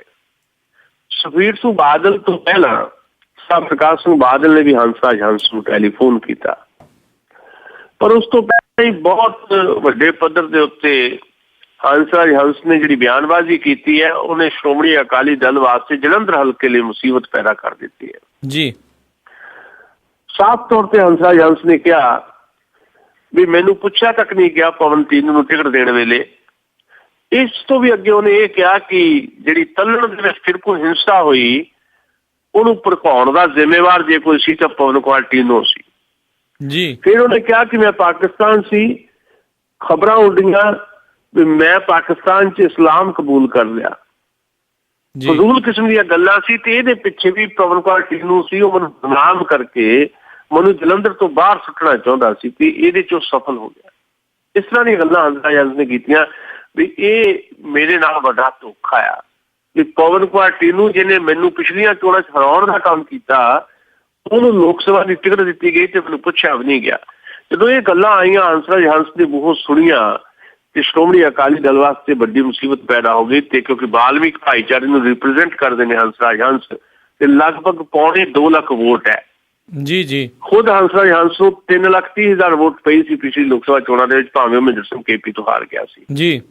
ਪਰ ਬਾਲਮੀਕ ਭਾਈਚਾਰਾ ਜਿਹੜਾ ਸਦਾ ਹੀ ਕਾਂਗਰਸ ਨੂੰ ਵੋਟ ਪਾਉਂਦਾ ਰਿਹਾ, ਉਹਨੂੰ ਸ਼੍ਰੋਮਣੀ ਅਕਾਲੀ ਦਲ ਵੱਲ ਮੋੜਨ ਦਾ ਜਿਹੜਾ ਸਿਹਰਾ ਜੇ ਕਿਸੇ ਹੱਥ ਜਾਂਦਾ ਸੀ ਤਾਂ ਉਹ ਹੰਸਰਾਜ ਹੰਸ ਤੇ ਜਾਂਦਾ ਸੀ ਜੀ। ਕਿਉਂਕਿ ਬਾਲਮੀਕ ਭਾਈਚਾਰਾ ਜਿਹੜਾ ਆ ਉਹ ਇੱਕ ਤਾਕਤ ਰਿਹਾ। ਦੁਆਬੇ ਦੇ ਵਿੱਚ ਜਿਹੜੀ ਦਲਿਤ ਵੋਟ ਹੈ ਉਹ ਕਾਂਗਰਸ ਜਿਹੜੀ ਆ ਉੱਥੇ ਬੜਾ ਦਾਅਵਾ ਰੱਖਦੀ ਰਹੀ ਹੈ, ਤੇ ਦੁਆਬੇ ਦੇ ਵਿੱਚ ਪਿਛਲੀ ਵਾਰ ਵਿਧਾਨ ਸਭਾ ਚੋਣਾਂ ਵਿੱਚ ਕਾਂਗਰਸ ਬਹੁਤ ਬੁਰੀ ਤਰ੍ਹਾਂ ਹਾਰੀ ਹੈ। ਮਾਲਵੇ ਨੇ ਕੁਝ ਹੱਦ ਤੱਕ ਕਾਂਗਰਸ ਨੂੰ ਬਚਾਇਆ ਸੀ, ਦੁਆਬੇ 'ਚ ਕਾਂਗਰਸ ਦਾ ਪੱਤਾ ਹੀ ਸਾਫ਼ ਹੋ ਗਿਆ ਸੀ, ਜਦਕਿ ਰਵਾਇਤੀ ਗੜ੍ਹ ਜਿਹੜਾ ਦੁਆਬਾ ਰਿਹਾ ਕਾਂਗਰਸ ਦਾ ਜੀ। ਔਰ ਜਲੰਧਰ ਦੇ ਵਿੱਚ ਜਿਹੜੀ ਹੈ ਇਸ ਵੇਲੇ ਹੰਸਰਾਜ ਹੰਸ ਨੂੰ ਮਨਾਉਣ ਦੀ ਕੋਸ਼ਿਸ਼ ਜਿਹੜੀ ਹੈ ਉਹ ਅਧਿਕ ਸਫਲ ਹੋਈ ਹੈ। ਸੁਖਬੀਰ ਬਾਦਲ ਉਹਨਾਂ ਦੇ ਘਰ ਗਏ, ਖੁਦ ਹੰਸਰਾਜ ਹੰਸ ਨੇ ਕੋਈ ਗੱਲਾਂ ਨਹੀਂ ਕੀਤੀਆਂ, ਪਰ ਉਹਨਾਂ ਦੇ ਭਾਈਚਾਰੇ ਦੇ ਲੋਕ ਵੱਡੀ ਤਾਦਾਦ ਦੇ ਵਿੱਚ ਉਹਨਾਂ ਦੇ ਘਰ ਦੇ ਵਿੱਚ ਮੌਜੂਦ ਸੀ, ਤੇ ਖਰੀਆਂ ਸੁਖਬੀਰ ਬਾਦਲ ਨੂੰ ਉਹਨਾਂ ਨੇ ਸੁਣਾਈਆਂ। ਤੇ ਸੁਖਬੀਰ ਬਾਦਲ ਸਿਰਫ ਇੰਨੇ ਕੁ ਕਾਮਯਾਬ ਹੋਏ ਵੀ ਹੰਸਰਾਜ ਹੰਸ ਨੂੰ ਇੰਨਾ ਕੁ ਮਨਾ ਲਿਆ ਵੀ ਤੂੰ ਪਵਨ ਕੁਮਾਰ ਟੀਨੂ ਦੇ ਹੱਕ 'ਚ ਪ੍ਰਚਾਰ ਕਰ ਨਾ ਕਰ, ਇਹ ਤੇਰੀ ਮਰਜ਼ੀ ਹੈ, ਪਰ ਜਲੰਧਰ ਦੇ ਵਿੱਚ ਉਹਦੇ ਖਿਲਾਫ ਨਾ ਜਾਈ, ਤੇ ਤੂੰ ਇਸ ਤਰ੍ਹਾਂ ਕਰ ਵੀ ਆਪਣਾ ਡੰਡੀ ਡੋਰਾ ਚੱਕ ਤੇ ਤੂੰ ਬਠਿੰਡੇ ਜਾ ਕੇ ਬੀਬੀ ਹਰਸਿਮਰਤ ਬਾਦਲ ਦੇ ਹੱਕ 'ਚ ਪ੍ਰਚਾਰ ਕਰ ਜੀ। ਸੋ ਅੱਜ ਦੇ ਹੰਸਰਾਜ ਹੰਸ ਜਿੱਦਾਂ ਮੈਂ ਦੱਸਿਆ ਕਿ ਅਖਬਾਰ ਨੇ ਸੁਰਖੀ ਲਾਈ ਹੈ ਕਿ ਨਿਰਾਸ਼ ਹੰਸ ਬਠਿੰਡੇ ਵੱਲ ਉੱਡਿਆ। ਉਹ ਹੰਸਰਾਜ ਹੰਸ ਜਲੰਧਰ ਛੱਡ ਕੇ ਬਠਿੰਡੇ ਚਲੇ ਗਏ ਨੇ, ਤੇ ਉੱਥੇ ਬੀਬੀ ਹਰਸਿਮਰਤ ਕੌਰ ਬਾਦਲ ਦੇ ਹੱਕ 'ਚ ਪ੍ਰਚਾਰ ਕਰਨਗੇ। ਪਰ ਜੇ ਉਹ ਪਵਨ ਕੁਮਾਰ ਟੀਨੂ ਦੇ ਹੱਕ 'ਚ ਪ੍ਰਚਾਰ ਨਹੀਂ ਕਰ ਰਹੇ ਜੀ ਜੀ ਜੀ ਜਾਂ ਉਹਨਾਂ ਦੇ ਹੱਕ 'ਚ ਖੜੇ ਨਹੀਂ ਜਲੰਧਰ ਦੇ ਵਿੱਚ। ਇਹਦਾ ਭਾਵ ਇਹ ਹੈ ਕਿ ਉਹ ਨਾ ਵੀ ਕਹਿਣ ਤਾਂ ਵੀ ਉਹਦੇ ਭਾਈਚਾਰੇ ਦੇ ਵੱਡੀ ਗਿਣਤੀ ਦੇ ਲੋਕ ਜਿਹੜੇ ਆ ਪਵਨ ਕੁਮਾਰ ਟੀਨੂ ਦੇ ਖਿਲਾਫ ਭੁਗਤ ਸਕਦੇ ਆ ਇਸ ਰੋਸ ਵਜੋਂ। ਸੋ ਅਕਾਲੀ ਦਲ ਵਾਸਤੇ ਜਲੰਧਰ ਦੇ ਵਿੱਚ ਵੀ ਮੁਸੀਬਤ ਪੈਦਾ ਹੋਈ ਹੈ ਇਸ ਨਵੇਂ ਸਮੀਕਰਨ ਦੇ ਮੁਤਾਬਕ। ਜੀ ਬਿਲਕੁਲ, ਕਿਉਂਕਿ ਦੋ ਡੇਰਿਆਂ ਦੇ ਨਾਲ ਇਹਨਾਂ ਦਾ ਜਿਹੜਾ ਸਿੱਧਾ ਸੰਬੰਧ ਹੈਗਾ ਆ ਉਹ, ਤੇ ਉੱਥੇ ਦੀਆਂ ਜਿਹੜੀਆਂ ਵੋਟਾਂ ਜੇ ਸ਼੍ਰੋਮਣੀ ਅਕਾਲੀ ਦਲ ਦੇ ਖਿਲਾਫ ਭੁਗਤਦੀਆਂ ਆ ਤਾਂ ਨਤੀਜੇ ਜਿਹੜੇ ਆ ਹੋਰ ਹੋ ਸਕਦੇ ਆ। ਤੇ ਅਗਲੀ ਜਿਹੜੀ ਆਪਾਂ ਗੱਲ ਕਰਦੇ ਆ ਕੈਪਟਨ ਸਾਹਿਬ ਦੀ, ਕੈਪਟਨ ਅਮਰਿੰਦਰ ਸਾਹਿਬ ਕਹਿੰਦੇ ਜੀ ਪਟਿਆਲੇ ਪਹੁੰਚੇ ਆ, ਉਹਨਾਂ ਨੇ ਉੱਥੇ ਚੋਣ ਪ੍ਰਚਾਰ ਕੀਤਾ ਤੇ ਨਾਲ ਜਿਹੜਾ ਚੋਣ ਕਮਿਸ਼ਨਰ ਆ ਉਹਨਾਂ ਨੂੰ ਕਿਹਾ ਵੀ ਜੇ ਤੁਸੀਂ ਉੱਥੇ ਕੁਛ ਨਹੀਂ ਕਰਨਾ, ਚੋਣ ਕਮਿਸ਼ਨ ਕਰ ਹੀ ਕੁਛ ਨਹੀਂ ਰਿਹਾ, ਤਾਂ ਤੁਸੀਂ ਆਪਣਾ ਜਿਹੜਾ ਬੋਰੀ ਬਿਸਤਰਾ ਚੱਕੋ ਤੇ ਤੁਸੀਂ ਇੱਥੋਂ ਜਾਓ। ਇਹਦੇ ਉੱਤੇ ਤੁਹਾਡਾ ਕੀ ਕਹਿਣਾ ਹੈ? ਕੈਪਟਨ ਅਮਰਿੰਦਰ ਸਿੰਘ ਵੱਡੇ ਲੀਡਰ ਨੇ ਤੇ ਉਹਨਾਂ ਦੀ ਬੇਬਾਕੀ ਜਿਹੜੀ ਹੈ ਕੈਪਟਨ ਅਮਰਿੰਦਰ ਸਿੰਘ ਦੀ, ਉਹਦੀ ਅਕਸਰ ਚਰਚਾ ਹੁੰਦੀ ਹੈ ਜੀ। ਕਿੰਨਾ ਕੁ ਪੰਜਾਬ ਦੇ ਲੋਕਾਂ ਨਾਲ ਜੁੜ ਕੇ ਰਹਿੰਦੇ ਰਹੇ ਨੇ, ਪੰਜਾਬ ਦਾ ਮੁੱਖ ਮੰਤਰੀ ਹੁੰਦਿਆਂ ਉਹਨਾਂ ਨੇ ਕਿੰਨਾ ਕੁ ਪੰਜਾਬ ਦੇ ਜਾਂ ਪੰਜਾਬੀਆਂ ਦੇ ਭਲੇ ਵਾਸਤੇ ਕੰਮ ਕੀਤਾ, ਜਾਂ ਪੰਜਾਬ ਕਾਂਗਰਸ ਦੇ ਪ੍ਰੈਜ਼ੀਡੈਂਟ ਹੁੰਦਿਆਂ ਲੋਕਾਂ ਨੂੰ ਤਾਂ ਛੱਡੋ, ਪੰਜਾਬ ਕਾਂਗਰਸ ਦੇ ਵਿੱਚ ਐਕਟਿਵ ਜਿਹੜੇ ਲੋਕ ਆ ਉਹਨਾਂ ਨੂੰ ਵੀ ਕਿੰਨੀ ਕੁ ਤਵੱਜੋ ਦਿੰਦੇ ਨੇ। ਵੱਖਰੇ ਸਵਾਲ ਇਹਨਾਂ ਤੇ ਸੈਂਕੜੇ ਟਿੱਪਣੀਆਂ ਹੋ ਚੁੱਕੀਆਂ, ਅਸੀਂ ਵੀ ਇੱਥੇ ਬਹੁਤ ਸਾਰੀਆਂ ਟਿੱਪਣੀਆਂ ਕੀਤੀਆਂ, ਉਹਨਾਂ ਦੀ ਕਾਰਜਸ਼ੈਲੀ ਦੀ ਟਿੱਪਣੀਆਂ ਕੀਤੀਆਂ, ਉਹਨਾਂ ਦਾ ਸ਼ਾਹਾਨਾ ਕਿਸਮ ਦਾ ਜਿਹੜੀ ਸ਼ੈਲੀ ਹੈ ਜੀਵਨ ਦੀ ਉੱਥੇ ਟਿੱਪਣੀਆਂ ਕੀਤੀਆਂ। ਪਰ ਇੱਕ ਗੱਲ ਜਿਹੜੀ ਕੈਪਟਨ ਅਮਰਿੰਦਰ ਦੀ ਬਾਕੀਆਂ ਨਾਲੋਂ ਵੱਖਰੀ ਹੈ ਕਿ ਗੱਲ ਜਿਹੜੀ ਵੀ ਕਹਿੰਦੇ ਆ ਠੋਕ ਵਜਾ ਕੇ ਕਹਿੰਦੇ ਆ ਜੀ। ਕੋਈ ਡਰ ਪਾਓ ਉਹਨਾਂ ਨੂੰ ਕਿਸੇ ਕਿਸਮ ਦਾ ਨਹੀਂ, ਕੋਈ ਗੋਲ ਗੱਲ ਨਹੀਂ ਉਹ ਕਰਦੇ ਜੀ। ਸੋ ਇਸ ਕਰਕੇ ਕੈਪਟਨ ਅਮਰਿੰਦਰ ਜਦੋਂ ਹੁਣ ਅੰਮ੍ਰਿਤਸਰ ਤੋਂ ਕੈਂਡੀਡੇਟ ਬਣਾਏ ਗਏ ਆ ਤੇ ਉਹਨਾਂ ਨੂੰ ਜੇਤਲੀ ਨੂੰ ਵੀ ਕਹਿਣਾ ਪੈ ਗਿਆ, ਜਿਹੜਾ ਭਾਰਤੀ ਜਨਤਾ ਪਾਰਟੀ ਦਾ ਉੱਥੋਂ ਕੈਂਡੀਡੇਟ ਹੈ ਜੋ ਸਿੱਧੂ ਦੀ ਥਾਂ ਤੇ, ਉਹਨੂੰ ਵੀ ਕਹਿਣਾ ਪੈ ਗਿਆ ਕਿ ਹੁਣ ਮਜ਼ਾ ਆਏਗਾ ਚੋਣ ਦਾ ਜੀ। ਤੇ ਬਾਦਲਾਂ ਨੂੰ ਵੀ ਵਿਫਤਾ ਪਈ ਹੋਈ ਹੈ ਕਿ ਹੁਣ ਕੈਪਟਨ ਅਮਰਿੰਦਰ ਦੇ ਮੁਕਾਬਲੇ ਜੇਤਲੀ ਨੂੰ ਜਿਤਾਉਣਾ ਕਿੱਦਾਂ ਜੀ ਜੀ। ਜਿਸ ਕਿਸਮ ਦੀ ਬਿਆਨਬਾਜ਼ੀ ਆ ਕੇ ਉਹਨਾਂ ਨੇ ਕੀਤੀ ਹੈ ਅੰਮ੍ਰਿਤਸਰ ਦੀ ਸੀਟ ਲੜਨ ਦੇ ਵੇਲੇ, ਉਹ ਬਿਆਨਬਾਜ਼ੀ ਵੀ ਬੜੀ ਤਿੱਖੀ ਸੁਰ ਵਾਲੀ ਹੈ ਤੇ ਅਰੁਣ ਜੇਤਲੀ ਬਿਆਨਬਾਜ਼ੀ ਦੇ ਮਾਮਲੇ 'ਚ ਸ਼ਾਇਦ ਮੁਕਾਬਲਾ ਨਹੀਂ ਕਰ ਸਕਣਗੇ ਕੈਪਟਨ ਅਮਰਿੰਦਰ ਦਾ। ਵੋਟਾਂ ਕਿਹਨੂੰ ਕਿੰਨੀਆਂ ਪੈਂਦੀਆਂ ਇਹ ਵੱਖਰਾ ਮਸਲਾ ਜੀ। ਕੈਪਟਨ ਅਮਰਿੰਦਰ ਨੇ ਅੰਮ੍ਰਿਤਸਰ ਦੇ ਨਾਲ ਪਟਿਆਲਾ ਲੋਕ ਸਭਾ ਸੀਟ ਤੋਂ ਚੌਥੀ ਵਾਰ ਉਹਨਾਂ ਦੀ ਪਤਨੀ ਲੜ ਰਹੀ ਹੈ ਬੀਬੀ ਪ੍ਰਨੀਤ ਕੌਰ ਜੀ, ਉਹਦੇ ਹੱਕ 'ਚ ਵੀ ਪ੍ਰਚਾਰ ਕਰਨਾ ਜਾਰੀ ਰੱਖਿਆ ਹੋਇਆ। ਤੇ ਇਹ ਜਿਹੜਾ ਸਵਾਲ ਤੁਸੀਂ ਪੁੱਛਿਆ ਇਹ ਗੱਲਾਂ ਉਹਨਾਂ ਨੇ ਉੱਥੇ ਕੀਤੀਆਂ। ਉਹਨਾਂ ਦੇ ਲਫ਼ਜ਼ ਜਿਹੜੇ ਕਹੇ ਆ ਉਹ ਬੜੇ ਮਹੱਤਵਪੂਰਨ ਹੈ। ਉਹਨਾਂ ਨੇ ਕਿਹਾ ਕੈਪਟਨ ਅਮਰਿੰਦਰ ਸਿੰਘ ਦੇ ਕਿ ਪਟਿਆਲੇ ਦੇ ਡੀਸੀ ਨੂੰ ਐਨਕਾਂ ਦੀ ਜ਼ਰੂਰਤ ਹੈ, ਇਹਨੂੰ ਨਹੀਂ ਦਿਖਦੇ ਕਿ ਅਕਾਲੀ ਵੋਟਾਂ ਲੈਣ ਲਈ ਸ਼ਰੇਆਮ ਸ਼ਰਾਬਾਂ ਵੰਡ ਰਹੇ ਆ। ਇੰਨੇ ਨਹੀਂ, ਸਾਰੇ ਅਫਸਰ ਡਰਪੋਕ ਤੇ ਬੁਜ਼ਦਿਲ ਹੈ, ਕਿਸੇ 'ਚ ਹਿੰਮਤ ਨਹੀਂ ਕਿ ਕੋਡ ਆਫ ਕੰਡਕਟ ਦੀ ਉਲੰਘਣਾ ਕਰ ਰਹੇ ਅਕਾਲੀਆਂ ਨੂੰ ਪੁੱਛ ਸਕੇ। ਨਾਲ ਉਹਨਾਂ ਨੇ ਕਿਹਾ ਵੀਕੇ ਸਿੰਘ ਜਿਹੜੇ ਕਿ ਚੋਣ ਅਫਸਰ ਨੇ ਪੰਜਾਬ ਦੇ, ਤੇ ਵੀਕੇ ਸਿੰਘ ਤਾਂ ਜ਼ੀਰੋ ਆ, ਉਹਨੂੰ ਜੇ ਲੱਗਦਾ ਹੈ ਕਿ ਉੱਥੋਂ ਕੁਝ ਬਣਨਾ ਨਹੀਂ ਤਾਂ ਛੱਡ ਕੇ ਚਲਾ ਜਾਵੇ। ਇਹ ਬੜੀ ਸਖਤ ਟਿੱਪਣੀ ਹੈ, ਬੜੇ ਹਮਲਾਵਰ ਤੇਵਰ ਹੈ ਕੈਪਟਨ ਅਮਰਿੰਦਰ ਸਿੰਘ ਦੇ। ਕੈਪਟਨ ਅਮਰਿੰਦਰ ਦੇ ਸਾਹਿਬ ਬੀਬੀ ਪ੍ਰਨੀਤ ਕੌਰ, ਉਹਨਾਂ ਦਾ ਬੇਟਾ ਰਣਿੰਦਰ ਤੇ ਉਹਨਾਂ ਦੀ ਬੇਟੀ ਬੀਬਾ ਜੈਨ ਕੌਰ ਵੀ ਮੌਜੂਦ ਸੀ ਜਦੋਂ ਉਹਨਾਂ ਨੇ ਇਹ ਗੱਲਾਂ ਕੀਤੀਆਂ ਜੀ ਜੀ। ਸੋ ਕੈਪਟਨ ਅਮਰਿੰਦਰ ਦਾ ਸਿੱਧਾ ਹਮਲਾ ਜਿਹੜਾ ਚੋਣ ਕਮਿਸ਼ਨ ਤੇ ਉਹ ਸਾਬਤ ਕਰਦਾ ਹੈ ਕਿ ਚੋਣ ਕਮਿਸ਼ਨ ਪੰਜਾਬ ਦੇ ਵਿੱਚ ਭਾਵੇਂ ਵਿਰੋਧੀਆਂ ਨੇ ਦੋਸ਼ ਲਾਉਣੇ ਹੁੰਦੇ ਆ, ਪਰ ਇਸ ਲੈਵਲ ਤੱਕ ਇਸ ਹਮਲਾਵਰ ਰੁਖ ਦੇ ਵਿੱਚ ਜਦੋਂ ਦੋਸ਼ ਲੱਗ ਰਿਹਾ ਤਾਂ ਇਹਦਾ ਭਾਵ ਹੈ ਕਿ ਚੋਣ ਕਮਿਸ਼ਨ ਪੰਜਾਬ ਦੇ ਵਿੱਚ ਆਪਣੀ ਬਣਦੀ ਭੂਮਿਕਾ ਅਜੇ ਤੱਕ ਨਿਭਾਉਣ ਦੇ ਵਿੱਚ ਪੂਰੀ ਤਰ੍ਹਾਂ ਕਾਮਯਾਬ ਨਹੀਂ ਹੋ ਸਕਿਆ ਜੀ। ਸਾਨੂੰ ਵਿਧਾਨ ਸਭਾ ਦੀਆਂ ਚੋਣਾਂ ਚੇਤੇ ਆਉਂਦੀਆਂ ਪੰਜਾਬ ਦੀਆਂ ਜਿਹੜੀਆਂ 2 ਸਾਲ ਪਹਿਲਾਂ ਹੋਈਆਂ, ਉਹਨਾਂ ਚੋਣਾਂ 'ਚ ਬੀਬੀ ਕੁਸਮਜੀਤ ਸਿੱਧੂ ਮੁੱਖ ਚੋਣ ਅਫਸਰ ਸੀ ਪੰਜਾਬ ਦੀ, ਤੇ ਬੜੀਆਂ ਸਿਫਤਾਂ ਇਸ ਗੱਲ ਦੀਆਂ ਹੋਈਆਂ ਕਿ ਉਹਨਾਂ ਨੇ ਪੰਜਾਬ ਦੇ ਵਿੱਚ ਚੋਣ ਜ਼ਾਬਤਾ ਬੜੀ ਸਖਤੀ ਨਾਲ ਲਾਗੂ ਕੀਤਾ ਜੀ। ਵੱਖਰਾ ਮਸਲਾ ਹੈ ਕਿ 2 ਦਿਨ 'ਚ ਉਸ ਚੋਣ ਜ਼ਾਬਤੇ ਦੀਆਂ ਧੱਜੀਆਂ ਉੱਡ ਗਈਆਂ, ਕਿਉਂਕਿ ਚੋਣ ਕਮਿਸ਼ਨ ਦੇ ਕੋਲ ਜਿਹੜੀਆਂ ਤਾਕਤਾਂ ਆਪਣੀ ਥਾਂ ਦੇ ਉੱਤੇ ਆ, ਉਹਨਾਂ ਕੋਲ ਨਾ ਤਾਂ ਕਿਸੇ ਕਿਸਮ ਦੀ ਕੋਈ ਇਸ ਤਰ੍ਹਾਂ ਦੇ ਅਧਿਕਾਰ ਖੇਤਰ ਦੇ ਵਿੱਚ ਉਹਨਾਂ ਦਾ ਕੋਈ ਆਰਮੀ ਹੈ, ਕੋਈ ਸੁਰੱਖਿਆ ਫੋਰਸਿਸ ਹੈ ਜਿਹੜੀ ਸਿੱਧੇ ਉਹਨਾਂ ਦੇ ਅੰਡਰ ਹੋਣ। ਅਕਸਰ ਚੋਣ ਕਮਿਸ਼ਨ ਨੇ ਵੀ ਤਾਂ ਪੁਲਿਸ ਫੋਰਸਿਸ ਜਿਹੜੀਆਂ ਆ ਉਹਨਾਂ ਤੋਂ ਕੰਮ ਲੈਣਾ ਜਿਹੜੀ ਸਟੇਟ ਦੇ ਅਧੀਨ ਕੰਮ ਕਰਦੀਆਂ ਜਾਂ ਸੈਂਟਰ ਦੇ ਅਧੀਨ ਕੰਮ ਕਰਦੀਆਂ। ਸੋ ਬਹੁਤ ਸਾਰੀਆਂ ਦਿੱਕਤਾਂ ਆਉਂਦੀਆਂ, ਪਰ ਪੰਜਾਬ ਦੇ ਵਿੱਚ ਇਸ ਵੇਲੇ ਦਾ ਮਾਹੌਲ ਜਿਹੜਾ ਹੈ ਉਹਦੇ 'ਚ ਇਹ ਦਿਖਾਈ ਦੇ ਰਿਹਾ ਕਿ ਰਾਸ਼ਨ ਵੰਡੇ ਜਾ ਰਹੇ ਨੇ ਹਾਲੇ ਵੀ ਮੁਫਤ। ਬਾਦਲ ਦੇ ਫੋਟੋ ਵਾਲੀਆਂ ਸਾਈਕਲਾਂ ਜ਼ਬਤ ਹੋਈਆਂ ਕਾਂਗਰਸੀਆਂ ਜਾਂ ਆਮ ਆਦਮੀ ਪਾਰਟੀ ਦੀਆਂ ਸ਼ਿਕਾਇਤਾਂ ਦੇ ਨਾਲ। ਸੋ ਚੋਣ ਕਮਿਸ਼ਨ ਨੂੰ ਖਾਸਾ ਚੌਕਸ ਰਹਿਣ ਦੀ ਜ਼ਰੂਰਤ ਹੈ। ਜਿਹੜੇ ਗਲਤ ਤਰੀਕੇ ਦੇ ਨਾਲ ਸੱਤਾ 'ਚ ਬੈਠੇ ਲੋਕ ਜਿਹੜੇ ਆ ਉਹ ਚੋਣ ਜ਼ਾਬਤੇ ਦੀਆਂ ਧੱਜੀਆਂ ਉਡਾ ਰਹੀਆਂ, ਉਹਨਾਂ ਦੇ ਐਵੀਡੈਂਸ ਵੀ ਜਿਹੜੇ ਆ ਇਕੱਠੇ ਕਰਨ ਦੀ ਜ਼ਰੂਰਤ ਹੈ, ਫੈਕਟ ਇਕੱਠੇ ਕਰਨ ਦੀ ਜ਼ਰੂਰਤ ਹੈ। ਤੇ ਉਹਨਾਂ ਤੇ ਕਾਰਵਾਈ ਕਰਨ ਦੀ ਵੀ ਜ਼ਰੂਰਤ ਹੈ, ਤਾਂ ਹੀ ਪੰਜਾਬ ਦੇ ਵਿੱਚ ਸਾਫ਼ ਸੁਥਰੀਆਂ ਤੇ ਨਿਰਪੱਖ ਚੋਣਾਂ ਹੋ ਸਕਣਗੀਆਂ ਜੀ। ਤੇ ਇਸ ਨਾਲ ਹੀ ਜਿਹੜੀ ਆਪਾਂ ਇੱਕ ਗੱਲ ਕਰਦੇ ਹਾਂ ਵੀ ਉਹਨਾਂ ਨੇ ਅੱਜ ਇੱਕ ਹੋਰ ਬਿਆਨ ਵੀ ਜਿਹੜਾ ਪਟਿਆਲੇ ਤੋਂ ਹੀ ਜਾਰੀ ਕੀਤਾ, ਜਿਸ ਦੇ ਵਿੱਚ ਉਹਨਾਂ ਨੇ ਕਿਹਾ ਵੀ ਲਾਲ ਸਿੰਘ ਨੂੰ ਜਿਹੜਾ ਪੰਜਾਬ ਕਾਂਗਰਸ ਦਾ ਜਿਹੜਾ ਕਾਰਜਕਾਰੀ ਪ੍ਰਧਾਨ ਆ ਉਹ ਬਣਾਓ ਬਾਜਵੇ ਦੀ ਥਾਂ ਤੇ। ਇਸ ਦੇ ਉੱਤੇ ਤੁਹਾਡਾ ਕੀ ਕਹਿਣਾ? ਦੇਖੋ, ਗੱਲ ਇਹ ਆ ਕਿ ਕੈਪਟਨ ਅਮਰਿੰਦਰ ਸਿੰਘ ਨੇ ਹਾਲੇ ਤੱਕ ਵੀ ਪੰਜਾਬ ਕਾਂਗਰਸ ਦੇ ਪ੍ਰਧਾਨ ਪ੍ਰਤਾਪ ਸਿੰਘ ਬਾਜਵਾ ਨੂੰ ਐਜ਼ ਏ ਪ੍ਰੈਜ਼ੀਡੈਂਟ ਤਸਲੀਮ ਨਹੀਂ ਕੀਤਾ ਜੀ। ਵਕਤ ਤੇ ਦੋਨਾਂ ਦੇ ਵਿਰੋਧ ਵੀ ਸਾਹਮਣੇ ਆਉਂਦੇ ਰਹੇ ਆ। ਪ੍ਰਤਾਪ ਸਿੰਘ ਬਾਜਵਾ ਚੋਣ ਨਹੀਂ ਸੀ ਲੜਨਾ ਚਾਹੁੰਦੇ ਗੁਰਦਾਸਪੁਰ ਤੋਂ, ਉਹਨਾਂ ਦੀ ਚੋਣ ਲੜਨ ਦਾ ਮੈਦਾਨ ਕੈਪਟਨ ਅਮਰਿੰਦਰ ਨੇ ਤਿਆਰ ਕੀਤਾ। ਦਿੱਲੀ ਵਾਲਿਆਂ ਨੇ ਕੰਜ ਫੂਕ ਮਾਰੀ ਕਿ ਪ੍ਰਤਾਪ ਸਿੰਘ ਬਾਜਵਾ ਨੂੰ ਗੁਰਦਾਸਪੁਰ ਤੋਂ ਚੋਣ ਲੜਾਓ, ਇਹ ਜੇਤੂ ਕੈਂਡੀਡੇਟ ਹੈ। ਪ੍ਰਤਾਪ ਸਿੰਘ ਬਾਜਵਾ ਭੱਜ ਰਹੇ ਸੀ ਗੁਰਦਾਸਪੁਰ ਤੋਂ। ਮਨਸ਼ਾ ਇਹ ਸੀ ਕੈਪਟਨ ਅਮਰਿੰਦਰ ਦੀ ਕਿ ਪ੍ਰਤਾਪ ਸਿੰਘ ਬਾਜਵਾ ਉਲਝ ਜਾਵੇ ਗੁਰਦਾਸਪੁਰ 'ਚ।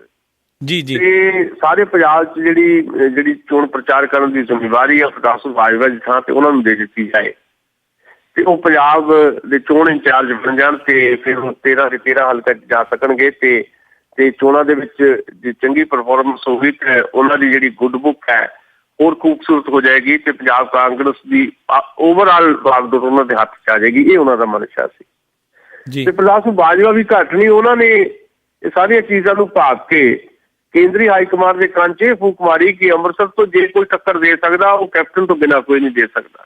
ਉੱਪਰਲੀ ਬਿਆਨ ਵੀ ਦਿੱਤੇ।